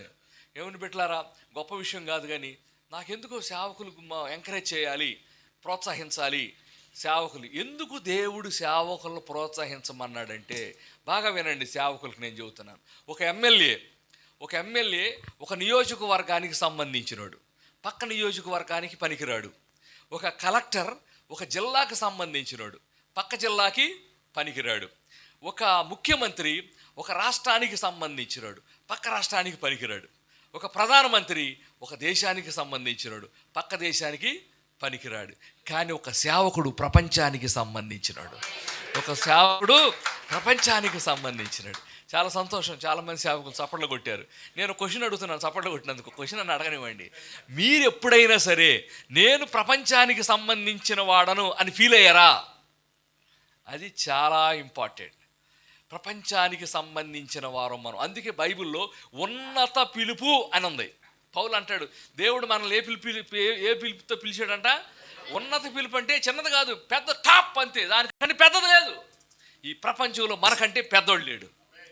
దేవుని బిడ్డలారా, గుర్తుపెట్టుకండి, మనము మన జీవితంలో అప్పుడు దైవజనులు దేవుడు ఎందుకు నన్ను ప్రోత్సహించమన్నాడంటే, వాళ్ళు ప్రపంచానికి సంబంధించినవాడు. కానీ ఈరోజు ఉన్న ఇండియాలో ఉన్న సేవకులు కానీ కొంతమంది దైవజనులు ఎలా ఉంటున్నారంటే, ఈ 2 సంఘాలు జాలే, ఈ జాలే. ఎవరు చెప్పారు సార్ అని దేవుడు చెప్పాడా? దేవుని బిడ్డలారా, ఈరోజు నేను చెప్పబోయే మాట, ప్రపంచ స్థాయిలో పనిచేయాలంటే ఏం చేయాలి, ప్రపంచ స్థాయిలో పనిచేయాలంటే ఏం చేయాలని అనే విషయాన్ని నేను చెప్పిన తర్వాత ఈ దర్శనాన్ని, ఈ విషయాలను మీకు వివరించి ముగిస్తాను. దేవుని బిడ్డలారా, ఎందుకు మనము ప్రపంచ స్థాయిలో వ్యక్తులుగా ఉండటం లేదు? ఎందుకు మనము ప్రపంచ స్థాయిలో ఉండటం లేదు? 3 రెఫరెన్స్లు ఇస్తున్నాను నేను. 3 రెఫరెన్స్లు. మనం ఎందుకు ప్రపంచానికి వెళ్ళాలి? మొట్టమొదటి రెఫరెన్స్, మీరు సర్వలోకమునకు వెళ్ళి సర్వ సృష్టికి ఎందుకు వెళ్తలేదండి? పోనీ వెళ్తలేదు, ఎందుకు వెళ్తలేదు? వెళ్ళేదోటి చేయమని కనీసం ప్రార్థన చేస్తున్నాం మనం. ఎందుకు ఈ రెఫరెన్స్ను పక్కన పెట్టావు? ఈ రెఫరెన్స్ నిర్లక్ష్యం ఎందుకు చేస్తున్నాం? లేకపోతే మనకు కాదు, అది ఎవరికన్నా చెప్పాడా? ఇంకెవరు నెరవేరుస్తారు ఆయన ఉద్దేశాలనే? మనమే కదండి. అందుకే సర్వలోకానికి మనం వెళ్ళాలి. సెకండ్ పాయింట్, 2వ రెఫరెన్స్ చూపిస్తున్నా. రోమా 1వ అధ్యాయం 8వ వచనాన్ని ఒకసారి చూడాలని కోరుతున్నాను. రోమీలకు రాసిన పత్రిక 1వ అధ్యాయము 8వ వచనం. ఎందుకు ప్రపంచ స్థాయిలో పనిచేయాలి? మీ విశ్వాసము సర్వలోకమునకు. చూసారా? మీ విశ్వాసం కువైట్ వరకు అన్నాడా? పోనీ మీ విశ్వాసం ఇండియా వరకు అన్నాడా? అక్కడ క్లియర్గా ఉంది, మీ విశ్వాసం సర్వలోకానికి ప్రచురం చేయబడాలి. అమెరికాలో తెలియాలి నీ విశ్వాసం ఏంటో, ఆస్ట్రేలియాలో తెలియాలి నీ విశ్వాసం ఏంటో, సర్వలోకానికి తెలియచేయాలి. ఇందాక జోసెఫ్ రెడ్డి గారు చెప్పినట్టుగా లివింగ్స్టన్ గారు తన శక్తి కొలది సర్వలోకానికి ఆయన యొక్క విషయం ఏంటో తెలియజేశాడు. దేవుని బిడ్డలారా, ఆయనని కాదు, ప్రతి వ్యక్తి దైవజనుడు బాధ్యత అది. ప్రతి వ్యక్తి దైవజనుడు చేసే పని. ఎంతమంది ఆంధ్రప్రదేశ్లో గొప్ప గొప్ప పరిచర్యలు చేసిన దైవజనులు ఉన్నారు. ఇందాక చెప్పారు మొన్న ఆ గొప్ప దైవజనుడు మొత్తం సర్వలోకానికి ఆయన శక్తి కొలది తెలియజేశాడు. బక్సింగ్ గారు సర్వలోకానికి ఆయన విశ్వాసాన్ని తెలియజేశాడు. అలాగే జాషువా డానియల్ గారు సర్వలోకానికి ఆయన యొక్క విశ్వాసాన్ని. వీళ్ళంతా దైవజనులేగా. మనం ఎందుకు ఆ స్థాయికి వెళ్ళలేకపోతున్నాం? మనం ఎందుకు ముందుకు వెళ్ళలేకపోతున్నాం? కారణం ఏంటంటే, బాగా వినండి, ఇంట్రెస్ట్ లేనోళ్ళని దేవుడు వాడుకోడు సేవలో. ఏలియాకి బతకాలని ఇంట్రెస్ట్ లేదు. ప్రభువా, నా పితరుల కంటే నేను ఎక్కువ వాడిన కాను, నన్ను తీసుకోమన్నాడు. ప్లీజ్ ఏలియా, అట్ట ఫీల్ అవ్వా ఏలియా, ఆ పనికి మాలింది యజ్బేల్ ఏదో మాట అందా, నువ్వు ఎందుకు అట్ట ఫీల్ అవుతావు, నేను లేను నీకు అన్నా ఓదార్సలా. దేవుడు ఏమన్నాడు తెలుసా? ఒక పని చేయి, నీకు బదులుగా, నీకు ఇంట్రెస్ట్ లేకపోతే నీకు బదులుగా మరొకళ్ళు వస్తారు, నీకు బదులుగా ఎలీషాని ఏర్పాటు చేయమన్నాడు. అప్పుడు నాకు అనిపించింది, అరే ఇంట్రెస్ట్ లేకపోతే దేవుడు వాడుకాడు. అప్పటి నుంచి నేను ప్రభువా ప్రపంచ స్థాయిలో తీసుకెళ్ళు, ప్రపంచ దేశాలు మండుతూ ఉండేది నా హృదయంలో మంట మామూలుగా ఉండేది కాదు. దేవుని బిడ్డలారా, నేను 2 రెఫరెన్స్లు చెబుతుతో మాట్లాడుతున్నాను. ఖచ్చితంగా ఒక దైవజనుడు ప్రపంచానికి సంబంధించినాడు. ప్రపంచంలో టైమ్స్ అనే మ్యాగజైన్ ఉంది. టైమ్స్ అనే మ్యాగజైన్ ఏం చేసిందంటే, ప్రపంచంలో టాప్ లీడర్స్ని ఒక 10 మందిని సెలెక్ట్ చేస్తుంది. టాప్ లీడర్స్, ఇప్పుడు ట్రంప్, మోడీ, లేకపోతే సచిన్ టెండూల్కర్, ఇట్లా ప్రపంచంలో టాప్ లీడర్స్ని వాళ్ళు సెలెక్ట్ చేస్తూ ఉంటారు. ఆ 10 మందిని సెలెక్ట్ చేస్తారు. ఈ 10 మంది రకరకాలు వచ్చారు. ఈ 10 మందిలో ఒకడు డాక్టర్ బిల్లీ గ్రాహం. 10 సంవత్సరాలు వచ్చాడండి. భూమి మీద ఎవరు రాలా అలా. టైమ్స్ అనే రిపోర్ట్, ఈ రిపోర్ట్ చూసి అమెరికా గవర్నమెంట్ ఆయన ఇంటికి వచ్చింది, బిల్లీ గ్రాహం గారి ఇంటికి వచ్చింది. మా హెడ్ తెలుసు అంటే, నేను వాళ్ళ అబ్బాయి వచ్చాడు ఫ్రాంక్లిన్ గ్రాహం, హైదరాబాద్, అందులో నేను కూడా ఒక కన్వీనర్ని. వాళ్ళు వచ్చినప్పుడు వాళ్ళు చెప్పారు, టాప్ టైమ్స్ అనే మ్యాగజైన్ టాప్ ప్రపంచంలో మొదటి 10 మంది శక్తివంతమైన ప్రజలు మెచ్చుకుంటున్న వ్యక్తుల్ని 10 మందిని సెలెక్ట్ చేస్తారు. అందులో ఒకళ్ళు 1 సంవత్సరం వస్తారు, ఇంకొకళ్ళు ఇంకో సంవత్సరం వస్తారు. 10 సంవత్సరం ఎవరు రాలా. డాక్టర్ బిల్లీ గ్రాహం గారు ఒక్కడే 10 సంవత్సరాలు వచ్చాడు. ఆ రిపోర్టు చూసి ఆయన దగ్గరికి వచ్చారు, అయ్యా మీ ఫాలోయింగ్ మామూలుగా లేదు, ప్రపంచంలో చాలా అద్భుతంగా ఉంది, మీరు చాలా గొప్ప వ్యక్తులు, శక్తివంతమైన వ్యక్తులు, మీరు కొంతకాలం అమెరికా దేశానికి అధ్యక్షులుగా ఉంటే ఇంకా ప్రపంచంలో సమాధానం పెరుగుతుంది, ప్రపంచంలో శాంతి పెరుగుతుంది, మాకు కూడా ఎంతగానో ఆనందంగా ఉంటుందంటే ఆయన ఏమన్నాడు తెలుసా? అయ్యా క్షమించండి, అంత చిన్న ఉద్యోగం నేను చేయను అన్నాడంట. ఎందుకని? ఆయన ప్రపంచానికి సంబంధించిన వాడు. కాబట్టి 3 రెఫరెన్స్లు ఇస్తున్నా. మొదటిగా సర్వలోకానికి వెళ్ళమని బైబిల్ చెబుతుంది. రెండవదిగా మీ విశ్వాసం సర్వలోకానికి ప్రచురం చేయమని చెబుతుంది. 3వ పాయింట్ ఏంటంటే, మీరు లోకమునకు, మీరు కువైట్కి వెలుగన్నారా, ఇండియాకి వెలుగన్నారా, లేకపోతే పాలకొల్లుకి వెలుగన్నారా, లేకపోతే సిల్హలూరుపేటకు వెలుగన్నారా? దేనికి వెలుగండి? లోకానికి వెలుగు. అంటే అర్థం ఏంటో తెలుసా? లోకానికి వెలుగు అంటే అర్థం ఏంటో తెలుసా? కువైట్లో మండితే అమెరికాలో కనపడాలి మంట, గుంటూరులో మండితే ఆస్ట్రేలియాలో కనపడాలి మంట, గుంటూరులో మండితే ఆస్ట్రేలియా కనపడాలి, విజయవాడలో మండితే ఇంగ్లాండ్ కనపడాలి, హైదరాబాదులో మండితే అలాగే ఇంకా గల్ఫ్ కంట్రీస్, ఇంకా అనేక దేశాలు కనపడాలి. కానీ ఇండియా సేవకుల పరిస్థితి ఈరోజు కొంతమంది ఎలా ఉన్నారంటే, గుంటూరులో మండితే పక్కన విజయవాడ కూడా కనపడతలేదు. సో నిన్ను ప్రపంచానికి తీసుకెళ్ళేది నీ మంట మాత్రమే, గుర్తుపెట్టుకోండి. ప్రపంచానికి తీసుకెళ్ళేది, ప్రపంచంలో మనము అమెరికాలో ఆ లోకము గుర్తించేంత పెద్ద మంట మనకు ఉండాలండి. ఆ మంట ఈరోజు దైవజనులకు లేదు. ఆ మంట ఈరోజు లేనందువల్ల వాళ్ళు కనపడతలేదు. America కనపడతలేదు, Canada కనపడతలేదు. నేను చాలా దేశాలు తిరిగానండి, నన్ను తీసుకెళ్ళింది నా మంటే, ఎవరు కాదు. మంటను బట్టి నేను బయటికి వెళ్ళాలి, వేరే చోట్లకి వెళ్ళాలి అన్న ఆ సామర్థ్యం దేవుడు నాకు ఇచ్చాడు. దేవుని బిడ్డలారా, ఎందుకు మండటం లేదు ఈరోజు? దైవజనులు మండకపోవటానికి కారణం ఏంటి? ఒకే ఒక రీజన్ అండి. ఒక మాట మేము చూపిస్తున్నాను చూడండి. లేవియా కాండము 6వ అధ్యాయము 13వ వచనాన్ని ఒకసారి మీరు చూడాలని కోరుతున్నాను. లేవియా కాండము 6వ అధ్యాయము 13వ వచనాన్ని ఒకసారి చూడాలని కోరుతున్నాను. బలిపీఠము మీద అగ్ని నిత్యము మండుచూ ఉండవలెను, అది ఆరిపోకూడదు. నేను ఎక్కడికి వెళ్ళి ఒక క్వశ్చన్ అడుగుతా, మీ ప్రార్థనా గదిలో ప్రజెంట్లు ఎక్కువ ఆబ్సెంట్లు ఎక్కువ? అందరూ అంటారు ఆబ్సెంట్లు ఎక్కువ. ఆరిపోతున్నారు ప్రజలు. దేవుని బిడ్డలారా, ఒక్కసారి ఆరిపోతే అంత డేంజరో తెలుసా? ఒక్కసారి మంట ఆరిపోతే అంత డేంజరో నేను చెబుతాను వినండి.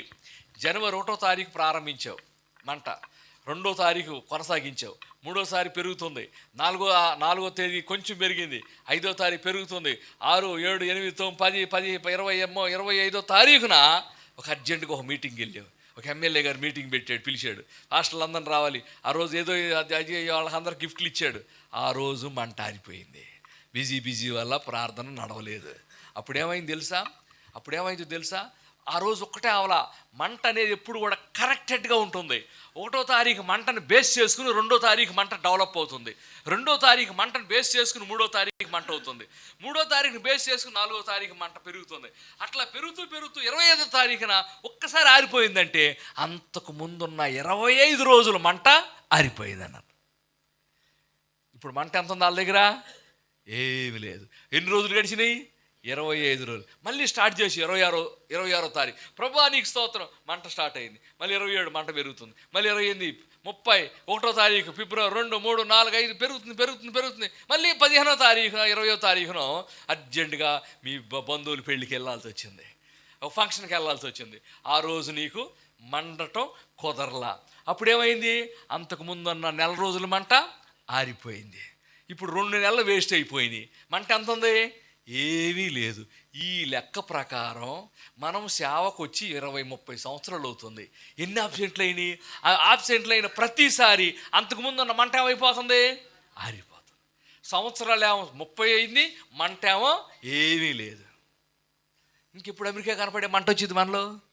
ఇంకెప్పుడు ఆస్ట్రేలియా కనపడే వచ్చే మంట వచ్చిందండి? అందుకే ప్రపంచములో ఒక్కరోజు కూడా ప్రార్థనలో ఆబ్సెంట్ కాని ఒక సైన్యాన్ని తయారు చేయాలి. దానికి 2 రిఫరెన్స్లు. హనోకు దేవునితో 300 సంవత్సరాలు నడిచాడు, ఒక్కరోజు ఆబ్సెంట్ లేదు. ఒకవేళ ఒక్కరోజు ఆబ్సెంట్ అయితే 300 అని రాయటానికి వీలు లేదు. ఒక్కరోజు కూడా ఆబ్సెంట్ లేని ప్రార్థనా జీవితం కలిగిన ప్రజలను తయారు చేద్దాం. రెండో రిఫరెన్స్, కాలేబు 40 సంవత్సరాలు నడిచాడని ఉంది బైబిల్లో. ఒక్కరోజు కూడా ఆబ్సెంట్ లేదు. అందుకే 40 అని రాయబడింది. దేవుని బిడ్డలారా, దయచేసి ప్రార్థనను తేలిగ్గా తీసుకున్నంత వరకు ప్రపంచ స్థాయిలో మంట పెరగదో అది గుర్తుపెట్టుకోండి. కాబట్టి నేను దైవజనులను ఎందుకు ప్రోత్సహిస్తున్నానంటే, నువ్వు మండాలి, ప్రార్థనలో నీ మంట స్థాయి పెరగాలి. ఎంతవరకు పెరగాలి? లోకానికి కనబడే అంతవరకు పెరగాలి. లోకంలో 195 దేశాలకు కనబడే అంతకు పెరగాలి. ఆ విధముగా అందుకే దైవజనుల కోసం నేను పనిచేయాలని దేవుడు నన్ను పంపించాడు. మన మంట పెరిగితే ఉపయోగం ఏంటో తెలుసా? నా లైఫ్ నా టర్నింగ్ చేసిన 2వ రెఫరెన్స్ నేను మీకు చూపిస్తున్నాను. నా జీవితాన్ని మార్చిన రెఫరెన్స్ 97వ కీర్తన 5వ వచనాన్ని ఒకసారి చూడాలని కోరుతున్నాను. 97వ కీర్తన 5వ వచనం ఒకసారి మీరు చూడాలని కోరుతున్నాను. యెహోవా సన్నిధిని, సర్వలోకనాథుని సన్నిధిని పర్వతములు మైనము వలె కరుగుచున్నవి. చూశారండి? యెహోవా సన్నిధిలో అంట.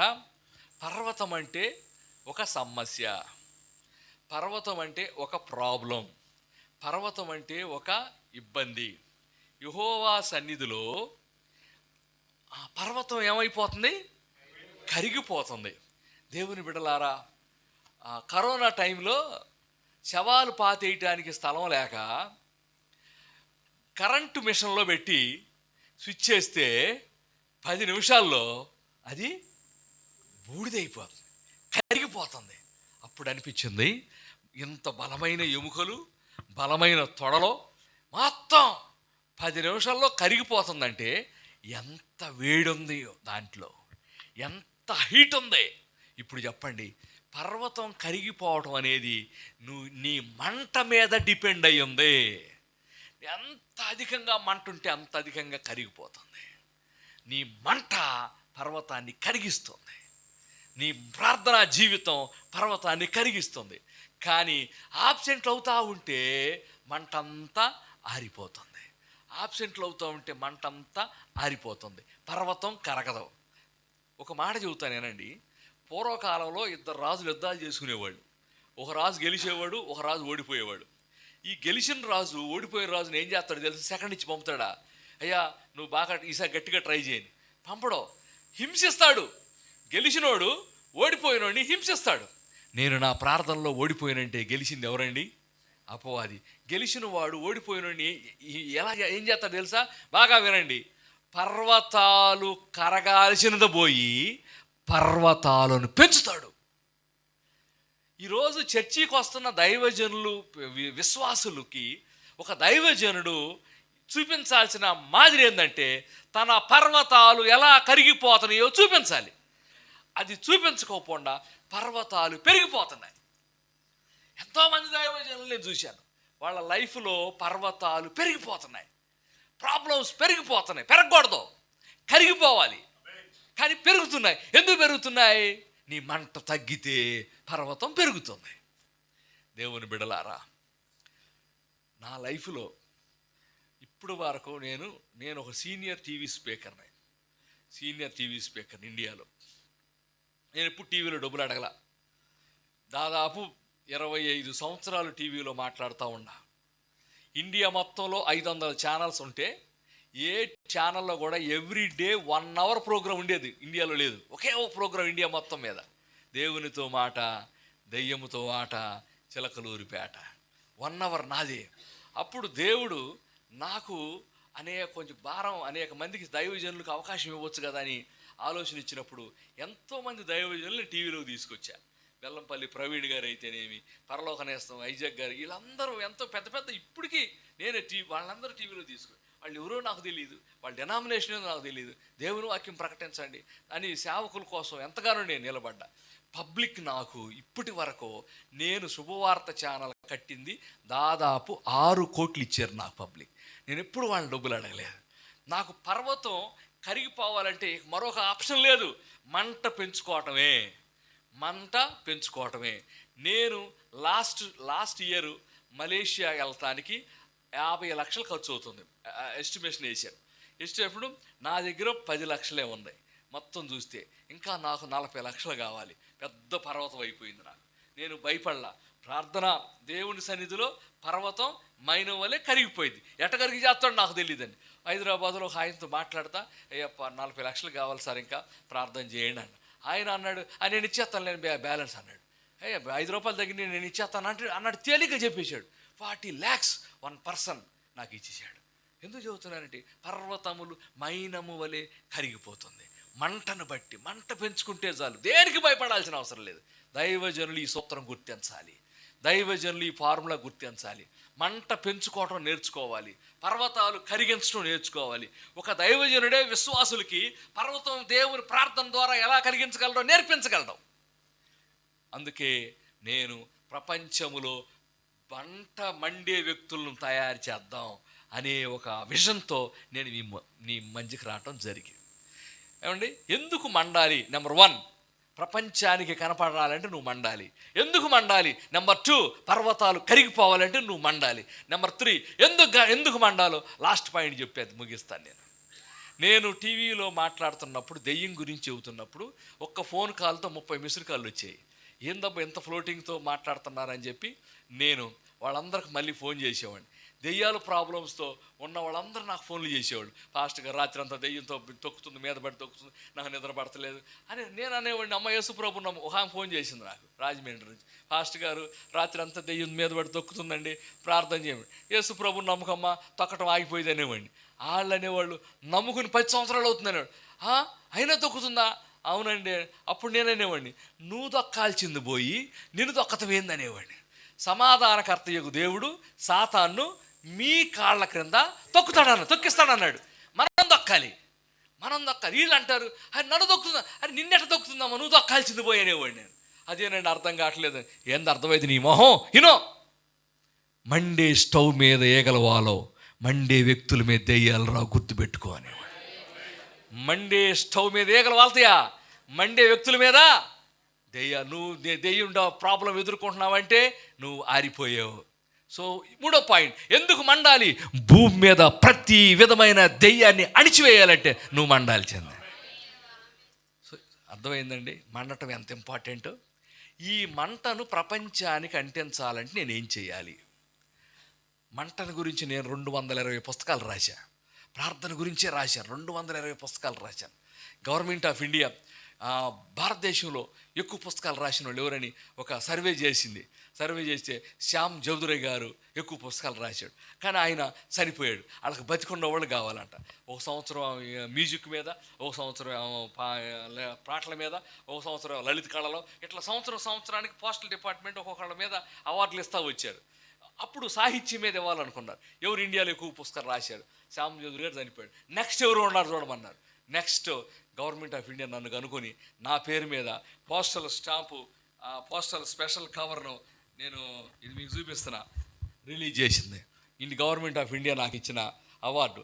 నేను ఎందుకు మీకు చూపిస్తున్నాను? బడాయి కోసం కాదు, ఇది నాకంటే చిన్నదే. ఇది ఇండియాకి సంబంధించి, నేను ప్రపంచానికి సంబంధించిన దీన్ని బట్టి నేను ఎందుకు చూపిస్తున్నానంటే, నాయన ఇండియా గవర్నమెంట్ నన్ను నమ్మింది, మీరు కూడా నమ్మండి అని చూపిస్తానికి. అర్థమైందండి? మరొక రూపం కాదు, గవర్నమెంటే నన్ను నమ్మింది. కాబట్టి దేవుని బిడ్డలారా, ఇలా నేను ప్రార్థన గురించి మాట్లాడుతున్నప్పుడు కొంతమందికి నేనంటే పట్టలేదండి. కొంతమందికి నేనంటే ఎందుకో మరి పడలా. అప్పుడు అనిపించింది నాకు, పడకపోతే పడిపోయారు, అతను కూడా మండాలి. మరి ఎలా మండుతాడు? అప్పుడు నాకు అనిపించి ఇంటర్నేషనల్లో, ప్రపంచంలో పెద్ద పెద్ద దైవజనులు, doctor Billy Graham, doctor Paul Yonggi Cho, doctor Reinhard Bonnke, ఆ పెద్ద పెద్ద దైవజనులందరినీ నేను పిలవటం జరిగింది. ఒక నిమిషం, థామస్, పెద్ద పెద్ద దైవజనులు అందరికి ఉత్తరాలు రాశాను. నేను ఉత్తరాలు రాసి అందరికి ఉత్తరాలు రాశా. ఇట్లా మీ పుస్తకాలు నేను పుస్తకాలు నేను ట్రాన్స్లేషన్ చేస్తున్నాను, తర్జుమా చేస్తున్నానని పెద్ద పెద్ద దైవజనులు అందరికి ఉత్తరాలు రాశాను. ఉత్తరాలు రాసి పెట్టినప్పుడు కొంతమంది డబ్బులు అడిగారు. డాక్టర్ బిల్లీ గ్రహం గారు వాళ్ళు డబ్బులు అడిగారు. ఓకే, డబ్బులు ఇచ్చేసాను. ఎంత కష్టమో తెలుసండి. ఆ విధంగా నేను డాక్టర్ బిల్లీ గ్రహం గారు నేను ఎక్కడ, ఇది దాదాపు మీరు ఇంగ్లీషు వర్షన్, చాలా కాస్ట్లీ పుస్తకాలు ఇవన్నీ. అలాగే రైన్హార్డ్ బాంకే ఈయన హైదరాబాద్ వచ్చాడు. హైదరాబాద్ వస్తే ఈయన చంపడానికి ఉత్తరప్రదేశ్ 4 మాంత్రికులను పంపించారు. 4 మాంత్రికులు వచ్చారు. స్టేజి 4 వైపులు కూర్చుని మంత్రాలు చదువుతూ ఉన్నారు. ఈయనకి ఒక అలవాటు ఉంది, స్టేజ్ మీద ఎక్కి హల్లెలూయా అంటాడు పెద్దగా. అప్పుడు మైక్ మాట్లాడుతున్నప్పుడు రక్తం కేసి చచ్చిపోవాలని ఆ మంత్రం యొక్క ఉద్దేశం. ఈ యథా ప్రకారంగా వచ్చాడు, మైక్ తీసుకున్నాడు, పెద్దగా హల్లెలూయా అన్నాడు. అప్పుడు ఈ 4 నురుగొక్కుండా వచ్చి ఆ స్టేజీ మీద ఎదురు పడ్డారు. అరే ఇంకా వాకింగ్ కూడా చెప్పలేదు, అప్పుడే పనులు స్టార్ట్ అయినాయి ఏందబ్బా అని వెళ్ళి, అరే చూడండి పండి అంటే వాళ్ళకి తెలుగు రాదు, హిందీ వచ్చాడు. వాళ్ళు వెళ్ళి కనుక్కున్నారు, ఏంది హిందీ, ఎవరు మీరంటే అప్పుడు వాళ్ళు చెప్పారు, మేము ఉత్తరప్రదేశ్ నుంచి వచ్చాం, ఈయన చంపాలని వచ్చాం, మమ్మల్ని పంపించాడు. మేము మంత్రాలు చదువుతూ ఉండగా స్టేజి మీద ఎక్కి ఆయన ఏదో మంత్రం అన్నాడు, మా మంత్రాలు ఆగిపోయినాయి అన్నాడు. ఆయన ఏదో మంత్రం అన్నాడు, మా మంత్రాలు ఆగిపోయినాయి. అప్పుడు చెప్పాడు, ఏమండి అటువంటి గొప్ప వ్యక్తులండి వీళ్ళందరూ, ఊహించారు ప్రపంచాన్ని. ఈ ఫోటోలు చూడండి ఒకసారి, లోపల ఉంటాయి. అలాగే మరి నేను రాసిన పుస్తకాలు, వ్యక్తిగత ప్రార్థనలో ఓడిపోతే 100 నష్టాలు, అధిక సమయం ఎందుకు ప్రార్థించలేకపోతాం 100 కారణాలు, దేవుని స్వరం ఎందుకు వినలేకపోతున్నాం 100 విషయాలు, ఇట్లా అన్ని 100 మీద నేను పుస్తకాలు రాయటం జరుగుతుంది. అలాగే డాక్టర్ బెన్నీహిన్ పరిశుద్ధాత్మ గురించి కొత్త విధానాన్ని ప్రపంచానికి పరిచయం చేసిన వ్యక్తి డాక్టర్ బెన్నీహిన్ గారు. అలాగే మరణం తర్వాత జీవితం డాక్టర్ బిల్లీ గ్రహం. అలాగే స్మిత్ విగిల్స్వర్త్ 14 మందిని చచ్చిపోయిన వాళ్ళు లేపాడు ఈయన. ఆయన భార్య చచ్చిపోతే ఆగు నేను వచ్చిందా ఉంచండి అని చెప్పి వచ్చాడు. ప్రభు చెప్పకుండా వెళ్ళిపోయింది, బయట తీసురా తీర్పు లేపు అని లేచి కూర్చుంది. ఏందండి పిలిచారు అంది. ఈలోపు పరిశుద్ధాత్మ మాట్లాడాడు, ఆమె పని అయిపోయింది, నేను ఆమె తీసుకెళ్ళిపోతున్నాను, నువ్వు ఆమెతో ఇక నువ్వు ఏ విధమైన సంబంధం లేవని. వెంటనే సరే నేను వస్తానని చెప్పి మళ్ళీ చచ్చిపోయింది. జస్ట్ ఊరికట్ట మాట్లాడి ఏదని కనబడింది, మళ్ళీ వెంటనే చచ్చిపోయింది. ఏమంటే అటువంటి సింపుల్ మరణించిన వ్యక్తుల్ని ఎంత తేలిగ్గా, ఎంత విశ్వాసాన్ని, అనారోగ్యం వచ్చిన వాళ్ళు ఎంత ఈజీగా, ఒక ప్రాబ్లంని ఎంత తేలిగ్గా వీళ్ళు మోటివేషన్ తీసుకున్నారు ఈ పుస్తకం చదివితే అర్థమైంది. అలాగే డాక్టర్ బెన్నీహిన్, ఇవన్నీ కూడా మరి హిందీలో కూడా మేము ఈ కార్యక్రమం కొనసాగిస్తున్నాం అనడానికి మీకు ఒక చిన్న ఎగ్జాంపుల్. వీళ్ళందరూ పెద్ద పెద్ద దైవజనులండి, వీళ్ళంతా పెద్ద పెద్ద దైవజనులు. వీళ్ళని పుస్తకాలు చదివించాలి. ఎలా చదివించాలి? ఇదంతా తెలుసా? అమెజాన్లో కూడా చూడండి, గుడ్ మార్నింగ్ హోలీ స్పిరిట్ 1400 రూపాయలు. ఇప్పుడు మీరందరూ 1400 రూపాయలు ఇచ్చి కొంటారు దీన్ని? కొనలేరు. ఇప్పుడు మీరు కొంటారేమో, ఆంధ్రప్రదేశ్లో ఉన్న దైవజనులు కొనలేరు. మరి ఎలా చేయాలి? ఎలా వీళ్ళు పుస్తకాలు చదివించాలి? ప్రార్థన మంటను పెంచాలి. మంట పెరిగితే 3 ఉపయోగాలు చెప్పా. మంట పెరిగిందా ప్రపంచానికి కనపడతావు. 2 పర్వతాలు కరిగిపోతాయి. 3 ప్రతి విధమైన దెయ్యం నిన్ను టచ్ చేయదు. మంట పెరగపోతే ఈ 3 నష్టాలు ప్రతి వ్యక్తి అనుభవిస్తాడు. మంట పెంచాలంటే ఈ పుస్తకాలు చదవాలి. పుస్తకాలు చదవాలంటే నేనేం చేయాలి? అప్పుడు నేను ఆలోచించి, నేను ఇందాక చెప్పా 6 కోట్లు నాకు శుభవార్త పంపించారు. ఎవరెవరు పంపించారు లిస్టు చూశాను. ప్రతి నెల 1000 రూపాయల కంటే ఎక్కువ కానుక పంపిన వాళ్ళకి ఒక పుస్తకము ఒక గోల్డ్ బైబిల్. ఎందుకంటే బైబిల్ కూడా చదవాలండి. దివారాత్రులు చదవమన్నాడండి. దివారాత్రులు చదవమన్నాడు. 50 సార్లు కంటే ఎక్కువ ఎవరైనా చదివారు బైబిల్ చేతులు ఎత్తండి. 50. ఏమండి ఏం చేస్తున్నారండి మీరు ఇలా? నాకు దాదాపు నేను 100 సార్లు చదివాను బైబిల్ని. 100 సార్లు చదివా. బైబిల్ని బాగా చదివించాలని ఒక చిన్న ఎగ్జాంపుల్ చెబుతున్నాను. బైబిల్ని ప్రజల చేత చదివించాలని ఎంత డబ్బు ఖర్చు పెట్టాను తెలుసా? నేను ఆంధ్ర తెలంగాణ మొత్తం తిరిగి వీళ్ళకి ప్రార్థన అంటే ఇంట్రెస్ట్ లేదు, దేవుని వాక్యం చదవడం ఇంట్రెస్ట్ లేదని ఇసుగు పుట్టి కూర్చున్న టైంలో అమితాబ్ బచ్చన్ గారు కౌన్ బడేగా కరోడపతి అని ఒకటి పెట్టాడు. కౌన్ బడేగా కరోడపతి అని పెట్టాడు. పెట్టుకున్నారులే మనకెందుకని. దాన్ని తెలుగులో అక్కినేని నాగార్జున గారు మీలో ఎవడ కోటేశ్వరుడు అని పెట్టాడు. పెట్టుకున్నారులే, మనకు సంబంధం. పెట్టుకుని కాదు, ఆడకొక దైవజనుడు వెళ్ళాడు ఆయన దగ్గరికి. దైవజనుడు మంచి నాలెడ్జ్ ఉంది ఆయనకి. వాళ్ళు ఫోన్ ఆప్షన్ ఇస్తారు, నీకు తెలిసిన వాళ్ళు ఎవరు ఫోన్ చేసుకో, ఆ ఆన్సర్ కనుక్కోమని. ఆయన ఏం చేశాడు, అక్కడి నుంచి డైరెక్ట్ నాకు ఫోన్ చేశాడు. అన్నా నువ్వు డిగ్రీ చదివి కదా, ఈ ప్రశ్నకు ఆన్సర్ ఏంది అన్నాడు. అరే నేను ఇప్పుడు ఆడ డిగ్రీ చదివింది, నేను చాలా కాలం అవుతుంది చదివి. నువ్వు ఆడుండవు అంటే నేను పలానా చోట ఉన్నాను. అరే నువ్వు ఆడెందుకు ఉండవు అన్న 1 కోటి రూపాయలు అన్నాడు. 1 కోటి రూపాయలు అన్న. పాపం దైవజనుడి మీద కోపం రాలేదు, కానీ ఏదో అవసరం ఏంటి ఆడకెందుకు వెళ్తాడు అనిపించి, సరే ఈ ప్రోగ్రామ్ ఎట్టుందో చూద్దామని నేను టీవీ పెడితే మా చర్చికి వచ్చి బాప్తిసం తీసుకుని మారు మనసు పొంది ఆయన శరీరం ఆయన రక్తంలో పాలు పొందుతున్న ఒక లేడీ వెళ్ళి అక్కినేని నాగార్జున గారి దగ్గర ముందు కూర్చుంది. ఆయన అడిగాడు, అమ్మ 1 కోటి రూపాయలు ఎత్తి నువ్వేం చేస్తావు అన్నాడు. ఆమె అంది, మంచి చర్చి కట్టేస్తానయ్యా అంది. చాలా సంతోషం అమ్మ అన్నాడు. రెడీ కంప్యూటర్ గారు స్టార్ట్ అన్నాడు. కంప్యూటర్ అడిగిద్దంట క్వశ్చన్. ఆ కంప్యూటర్ అంటుంది ఫస్ట్ క్వశ్చన్, ఫలానా డైలాగ్ ఏ సినిమాలో ఏ హీరోయిన్ అందాన్ని. అది ఏమైనా మత్తయి సువార్తలో ఉండిద్దా? ఏమండి, అది ఏమైనా యోహాను సువార్తలో ఉండిద్దా? ఇప్పుడు దాకా నువ్వు బైబిల్ చదివే వ్యక్తివి, నువ్వు అక్కడికి వెళ్ళి కూర్చుని ఈ క్వశ్చన్ ఇప్పుడు ఈ ప్రశ్నకి ఆన్సర్ రావాలంటే ఏం చేయాలి? అవి బైబిల్ పక్కన పెట్టి దేవునితో టైం స్పెండ్ చేయటం పక్కన పెట్టి టీవీలు చూడటం సినిమాలు చూడటం అప్పుడు దేవుడు నన్ను లేపాడండి. దేవుని సంఘంలో ఉన్న ప్రజలు ఎలా బయటికి వెళ్తున్నారు డబ్బు కోసం. ఓకే నీకు డబ్బు కావాలి, రైట్ ఇచ్చేసేయమన్నాడు. డబ్బులు ఇచ్చేయమన్నాడండి. డబ్బులు ఇచ్చేయమంటే వాళ్ళు ఎట్ట వాళ్ళ డబ్బులు పిలిచిస్తే ఎట్టదా వాళ్ళు ఏం చేస్తున్నారు, క్వశ్చన్లు అడుగుతున్నారు. నువ్వు కూడా క్వశ్చన్ అడుగు. ఇండియాలో వరల్డ్ క్రికెట్ కప్ ఉంది, వరల్డ్ టెన్నిస్ కప్ ఉంది, వరల్డ్ ఫుట్బాల్ కప్ ఉంది, వరల్డ్ బైబిల్ కప్ ఎందుకు ఉండకూడదు అని చెప్పి నేను స్టార్ట్ చేశాను. వరల్డ్ బైబిల్ కప్ జడ్జి గారిని అడిగా. ఇండియా గవర్నమెంట్లో నేను ఈ పని చేయాలంటే ఏం చేయాలి? 2 పనులు చెప్పాడు. నెంబర్ 1, నువ్వేం చేద్దాం అనుకుంటున్నావో మొత్తం రాసి బైబిల్లో రాసి రిజిస్టర్ చేసి సంతకం పెట్టిమన్నాడు. పెట్టించాను. గవర్నమెంట్ డబ్బు ఎలా వచ్చిందో నేను అడగదు, వచ్చిన డబ్బుకి ఇన్కమ్ ట్యాక్స్ కట్టావో లేదని అడుగుతుంది. ట్యాక్స్ నెంబర్ తెప్పించుకో, ఇన్కమ్ ట్యాక్స్ నెంబర్. ఆ పని చేసి ఫస్ట్ ప్రైజ్ 1 కోటి రూపాయలు వరల్డ్ బైబిల్ కప్ చూసి రాయమని చెప్పానండి. చూసి రాయితే డబ్బులు 1 కోటి రూపాయలు ఇస్తాడు ఉన్నాడు భూమి మీద. నేను ప్రకటిస్తే మనోళ్ళు కాపీ కొడతాం కూడా చేత కాదు.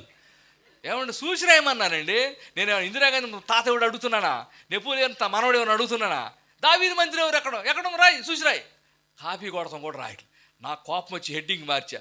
దమ్ముంటే చూసి రాయండి అని రాశాను. దమ్ముంటే చూసి రాయండి టాపీ హెడ్డింగ్ పెట్టా. చూసి రాయాలంటే దమ్ము ఉండాలి. నువ్వేం దమ్ముంటే చూసి రాయండి. ఎంత మోటివేషన్ చేస్తుందని తెలుసండి. యెహోవా నా కాపరి నాకు లేం కలదు. నరేంద్ర మోడీ గారు కూడా చెబుతారు, ఏడనో తెలియదు ఆయనకి. నాకు కావాల్సింది రెఫరెన్స్తో రాయాలి, వాక్య జ్ఞానాన్ని పెంచాలి. డబ్బు కావాలంటే ఇద్దాం, ఎన్ని మార్కులు అయితే అన్ని డబ్బులు ఇస్తాను. చివరికి ఎట్టకేలకు ఒక 1 కోటి రూపాయలు గెలుచుకుందండి. ఆమెకి ట్రిప్కి 5 లక్షలు ఇస్తున్నాం. ఎందుకు ఇవ్వాలండి? ట్రిప్కి 5 లక్షలు నేను ఎందుకు ఇవ్వాలాకి? నా లగ్జరీని పెంచుకోవచ్చు కదా.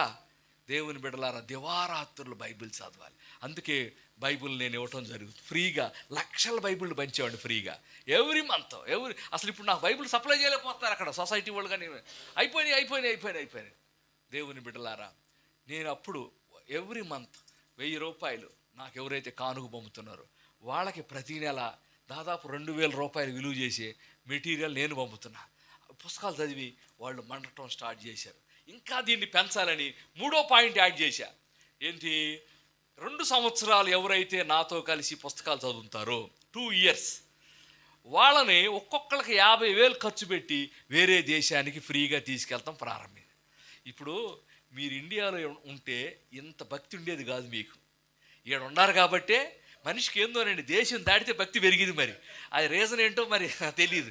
అందుకే వేరే దేశానికి తీసుకెళ్ళాలి. ఈ దేశంలో ఉంటే వీళ్ళు భక్తి పెరగదు. వేరే దేశంలో 2 కారణాల వల్ల తీసుకెళ్తున్నాను నేను. 1, వాళ్ళని మండించాలి. 2, ఇండియా గవర్నమెంట్ వేరే దేశ స్పీకర్స్ అని ఇండియాలో ఎలా లేడు స్పీకర్స్గా. అందుకు నాకు అనిపించి ప్రపంచ స్థాయిలో పనిచేయాలంటే ఖచ్చితంగా వేరే దేశమే మనకు మంచి ప్లాట్ఫారం అని చెప్పి నేను బయటికి తీసుకొచ్చాను. మొట్టమొదటిగా పోయిన సంవత్సరం మలేషియా తీసుకెళ్ళాను. 120 మందికి మలేషియా తీసుకెళ్ళాను. ఇప్పుడు రేపు 23వ తారీఖున నేను థాయిలాండ్ తీసుకెళ్తాం ప్రారంభించాను. థాయిలాండ్ తీసుకెళ్తా నేను మరి మీ దగ్గరకు వచ్చాను. కువైట్ దేశంలో మీరు కూడా మోటివేషన్ చేద్దాం. ఏమండి, వాళ్ళు ఇచ్చేది నాకు 24,000, నేను పెట్టేది 50,000. ఎవరు ఎక్కువ అండి? Simple logic. 2 సంవత్సరాలు వాళ్ళు ఎవరి మంత్ నాకు కానుకిస్తున్నారు. సరే కానుకిస్తున్నారు, కానుక ఎవరికైనా ఇవ్వాల్సిందే మీరైనా. ఇప్పుడు మీరు ఎవరైనా కానుకిస్తున్నారు, నాకు ఏమిస్తా అంటారా? నేను నా కానుక ఇచ్చిన వాళ్ళకి నేను 3 పనులు చేస్తున్నా. 1, పుస్తకం పంపిస్తున్నా. 2, బైబిల్ పంపిస్తున్నా. 3, 50,000 పెట్టి బయటకు తీసుకెళ్తున్నా. 2 సంవత్సరాలు. అప్పుడు సేవకులు అన్నారు కొంతమంది, పాస్టర్ గారు 2 సంవత్సరాలంటే కొంచెం ఎక్కువండి, మాకు ఏదైనా కన్స్ట్రక్షన్ ఇవ్వకూడదు అన్నారు. సరేలే సార్, ఒక పని చేయండి, ఒక 25 మందిని మీరు మోటివేషన్ చేయండి, ప్రతి సంవత్సరం మిమ్మల్ని తీసుకెళ్తాను అన్న. సో ఇప్పుడు 2 పాయింట్లు చెప్పే మీకు. మీరు కూడా ఈ కార్యక్రమంలో ఇన్వాల్వ్ కండి. నేను అయ్యగారితో మాట్లాడితేను, అలాగే మరి టీసీసీ తరఫున సాల్మన్ రాజు గారితో మాట్లాడితే సార్ ఒప్పుకున్నారు. సార్ అసలు ఒప్పుకోవటం చాలా బిజీగా ఉంటారు జోసఫ్ రెడ్డి గారు. మరి ఈ విషయంలో ఒప్పుకొని దేవుడు చిత్తాన్ని వారు గుర్తించి మరి ముందుకు వచ్చారు. అందుకే వారిని థాయిలాండ్ రమ్మన్నాను, సాల్మన్ రాజు గారిని థాయిలాండ్ రమ్మన్నాను. కానీ సాల్మన్ రాజు గారు కొంచెం బిజీ వల్ల నేను రాలేనన్నారు. సార్ ఒప్పుకున్నారు. ఒకసారి వారు వేదిక మీద వస్తే వారికి థాయిలాండ్ టికెట్స్ ఇవ్వాలని నేను దయచేసి వారిని వేదిక మీదకి రావాలని ఫ్రీగా నేను తీసుకెళ్తున్నాను. ఒకసారి జోసఫ్ రెడ్డి గారు నేను అప్ అండ్ డౌన్ టికెట్స్ని వారికి నేను అందజేస్తున్నాను. దేవుడు ఇంకా రాబోయే కాలంలో నేను చెప్పాను కదా, ప్రతి దేశానికి 195 దేశాలు తిరగాలి. జోసఫ్ రెడ్డి గారు కూడా 195 దేశాలు తిరగాలని నేను కోరుతున్నాను. Thank you. దేవుడు మరి వారికి ఇచ్చిన మనసును ఆశీర్వదించునుగాక. Thank you sir. Right sir. So ఇలా 120 మందికి టికెట్స్ నేనే బుక్ చేసేసాను, మొత్తం అయిపోయినాయి. కాబట్టి సో ఇప్పుడు ముగింపుకు వస్తున్నాను. ఇప్పుడు మీ పరిస్థితి ఏంటి? మీరు కూడా ఇందులో ఇన్వాల్వ్ కావాలి. మీరు కూడా ఈ కార్యక్రమంలో ఇన్వాల్వ్ కండి. ఎందుకంటే మీరు ప్రార్థనలో మండాలి. ఈ పుస్తకాలు, ఈ మెసేజీలు మీకు దొరకవు. ఈ ప్రార్థనని గడగడలాడించిన వ్యక్తులు వీళ్ళందరూ కూడా. కాబట్టి మనము కూడా అలా ఎదగాలంటే తప్పకుండా ఈ కార్యక్రమంలో ఇన్వాల్వ్ కావాలి. ఇప్పుడు ఎవరైతే ఇంట్రెస్ట్గా ఉన్నారో వాళ్ళకి అప్లికేషన్స్ మా దగ్గర ఉన్నాయి. సహోదరుడు డాక్టర్ జేసన్ గారు అక్కడ ఉన్నారు, వారికి దగ్గర అప్లికేషన్లు ఉన్నాయి. మీరు పూర్తి చేసి 5 KDs ఇండియాలో, ఈ కువైట్లో, ఇక్కడ పుస్తకాలు బైబిల్ తీసుకురావడం ఎంత కష్టమో తెలుసా? ఎంత కష్టమైనా నేను రెడీ. డబ్బులు పోయినా పర్వాలేదు, డబ్బులు ఎక్స్ట్రా అయినా పర్వాలేదు. ఏమండి, నేను అడిగా ఈ బైబిల్ ఎంత అయ్యగారితో, ఈ బైబిల్ ఎంత అక్కడ క్యాంపస్లో ఉన్న బ్రదర్ని అడిగితే మేము ఈ బైబిల్ని 5 KDs అమ్ముతాం అన్నారు. ఆయనే చెప్పేశాడు, మీకు బుక్ కూడా ఎక్స్ట్రా ఇస్తున్నాం 5 KDs. కాబట్టి ఇది మీకు ఉపయోగం. నాకు నేను చెప్పాక నాకు డబ్బులు పంపేవాళ్ళు ఉన్నారు. ఓపెన్గా చెబుతున్నాను మీకు. నాకు 50 లక్షలు సపోర్ట్ చేస్తున్నారు. ఒక కార్యక్రమం మీలాంటి వాళ్ళు కొంత ఆఫరింగ్ ఇస్తున్నారు నాకు. అవి నేను కాన్ఫిడెన్స్ ఖర్చు పెడుతున్నా. నాకు లగ్జరీకి నేను ఉపయోగించుకోవచ్చు, నా లగ్జరీని పెంచుకోవచ్చు. నా డబ్బులు ఇండియాలో ఎవరిని అడగల, సీక్రెట్గా నా చర్చి కట్టుకుంటున్నా. ఎందుకంటే ఎవరిని అడిగితే పొరుగు పోయిదిలే, ఎందుకు మనం అడగటం అని. చర్చి జరుగుతుంది, కన్స్ట్రక్షన్, అవన్నీ ఈ డబ్బులతో మంచి పెద్ద బిల్డింగ్లు కట్టవచ్చు. కానీ నాకు అవసరం లేదు. ప్రపంచం అంతా తిరగాలి. డబ్బు నాకు దేవుడు ఇస్తున్నాడు. నేను మిమ్మల్ని ఒక్క పైసా నేను అడగను. మీరు 5 KDs మినిమం. బైబిల్ ఏం చెబుతుంది? సత్యమును వెల ఇచ్చి కొనుక్కో. పుస్తకాలు ఫ్రీగా ఇవ్వకూడదు, వెల ఇవ్వాలి. ఆ వెల మీరు 5 KDs ఇస్తున్నారు. కాబట్టి ఈ విషయాన్ని గుర్తుపెట్టుకుని ఇందులో మీరు మోసపోయేది ఏమి లేదు, నేను మిమ్మల్ని మోసం చేసేది ఏమి లేదు. ప్రతి నెల ఇస్తారు, ప్రతి నెల మీకు బుక్ బైబిల్ వస్తుంది. ఇందులో ఏమాత్రం రాజీ లేదు. ముందు మీరు ఫస్ట్ మంత్లో మీరు ఇచ్చేస్తే రెండో వారం కానీ మూడో వారం కానీ ఇండియా నుంచి కొరియర్లో పుస్తకాలు బైబిల్ నేను పంపించడానికి జరుగుతుంది. కాబట్టి ఈ విషయాన్ని మీరు అందరూ గమనించి మనందరం ప్రపంచ దేశములారా, హెడ్డింగ్ ఏం పెట్టాను తెలుసా? ప్రపంచ దేశములారా దేవునితో అధిక సమయం గడుపుదాం రండి. దేవునితో 4 మండే కట్టెల మధ్య ఒక మండని కట్టె పెడితే అది కూడా మండుతుంది. అందుకే మనం మండే గ్రూప్ తయారవుదాం. అప్పుడు మండలను కూడా మనము మండించగలం. దయచేసి ఈ ఆహ్వానాన్ని మీరు అందుకొని మీరు తప్పకుండా ఇందులో ఇన్వాల్వ్ కావాలని నేను కోరుతున్నాను. ఇంకా ఇన్వాల్వ్ పెరిగే కొద్దీ ఇంకా వీరిని మండించడానికి అనేక విషయాలు, అనేక కార్యక్రమాలు కువైట్ దేశంలో నేను జరిగించడానికి సిద్ధంగా ఉన్నాను. దానికి మీరందరూ కూడా సహకరించాలని నేను కోరుతున్నాను. తప్పకుండా మరి నా మాటలు మీకు అర్థమైనవి అనుకుంటున్నాను. మరి మీకు ఎవరైనా ఇంట్రెస్ట్, ఎవరైతే ఇన్వాల్వ్ అవ్వాలనుకుంటున్నారో ఇప్పుడే మరి అక్కడ వెనకాల స్టాల్ ఉంది. మా డాక్టర్ జేసన్ గారి దగ్గర అప్లికేషన్స్ ఉన్నాయి. మీరు తీసుకొని ఫిలప్ చేసి మీ అడ్రస్ మాకు కావాలి, మీ ఫోన్ నెంబర్ మాకు కావాలి. రెండో పాయింట్ చెబుతున్నా, మాకు ఇక్కడ వద్దండి ఇండియాకు పంపించండి అన్నవాళ్ళు అడ్రస్లో పుస్తకం కువైట్ కావాలి, బైబుల్ ఏమో ఇండియాకి రావాలి. మీ ఇష్టం, ఎలాగైనా పంపాలి. లేదండి రెండు నాకు ఇక్కడికే కావాలి, అక్కడికే పంపిస్తాం. మాకు ఇక్కడ వద్దండి, నేను ఎటు ఇండియాగా వెళ్ళేది, ఇండియాకు పంపించండి, అక్కడికే పంపిస్తాం. మీకు ఏం కావాలో ఆ అడ్రస్లో రాయండి. తర్వాత ఇప్పుడు మరి 5 KDs మీరు ఇచ్చినట్టయితే మీకు ఆ బుక్ ఇస్తారు. మాకు ఎంతమంది ఉన్నారో తెలియాలి. ఇప్పుడు దాన్ని బట్టి మేము బైబిల్స్, బుక్స్ ప్రిపేర్ చేస్తాం. ఊరికే కొన్ని మాత్రం తీసుకొచ్చాం. ఒకవేళ అయిపోయినాయి అనుకోండి, మీరేం డిస్టర్బ్ కాబాకండి. పుస్తకాలు కొన్ని ఉన్నాయి, అయిపోయినా మీకు మరలా నేను తప్పకుండా మీకు సప్లై చేస్తాను. ఈ విషయాలు గమనించండి. మరొకసారి నేను జోసఫ్ రెడ్డి గారి నా హృదయపూర్వక వందనాలు తెలియజేస్తున్నాను. అలాగే సాల్మన్ రాజు గారు కూడా నా హృదయపూర్వక వందనాలు. మరి పెద్దలు కూడా TCC నుంచి కొంతమంది వచ్చారు, వారికి కూడా నా హృదయపూర్వక వందనాలు. వారిలో కొంతమంది గ్రూప్ లీడర్లుగా ఉంటామని సిద్ధపడ్డారు. అలాగే సుశీలరావు గారికి, సహోదరు శ్యామ్ గారికి, డానియల్ గారు కూడా మా హృదయపూర్వక వందనాలు. మీరు ఎంతగానో సపోర్ట్ చేసి అనేక మందిని ఇక్కడ రావడానికి తోడ్పడ్డారు. వారికి మా హృదయపూర్వక వందనాలు. దేవుడు మిమ్మల్ని మండే వ్యక్తులుగా చేయునుగాక. దేవుడు మిమ్మల్ని ప్రపంచ స్థాయిలో వాడుకొనుగాక. దేవుడు పర్వతాలు కరిగిపోయేటట్లు చేయునుగాక. తలలు వంచండి, ప్రార్థన చేసుకున్నాం.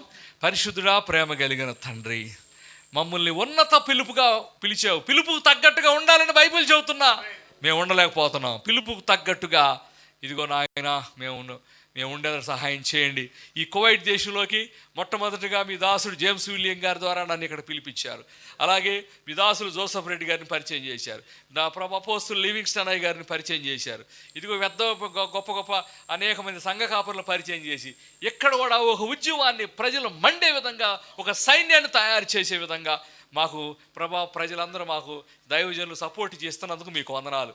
మీ దాసులను బలపరిచి నడిపించమని, ఇదిగో ఈ కార్యక్రమంలో అనేక మంది ముందుకు రావడానికి సహాయం చేయమని యేసుక్రీస్తు నామములో అడుగుచూ ప్రార్థిస్తున్నాం తండ్రి, ఆమేన్. ఈ అవకాశాన్ని మరి జోసఫ్ రెడ్డి గారికి అందజేస్తున్నాం. Thank you. దేవునికి మహిమ కలుగును గాక. చక్కని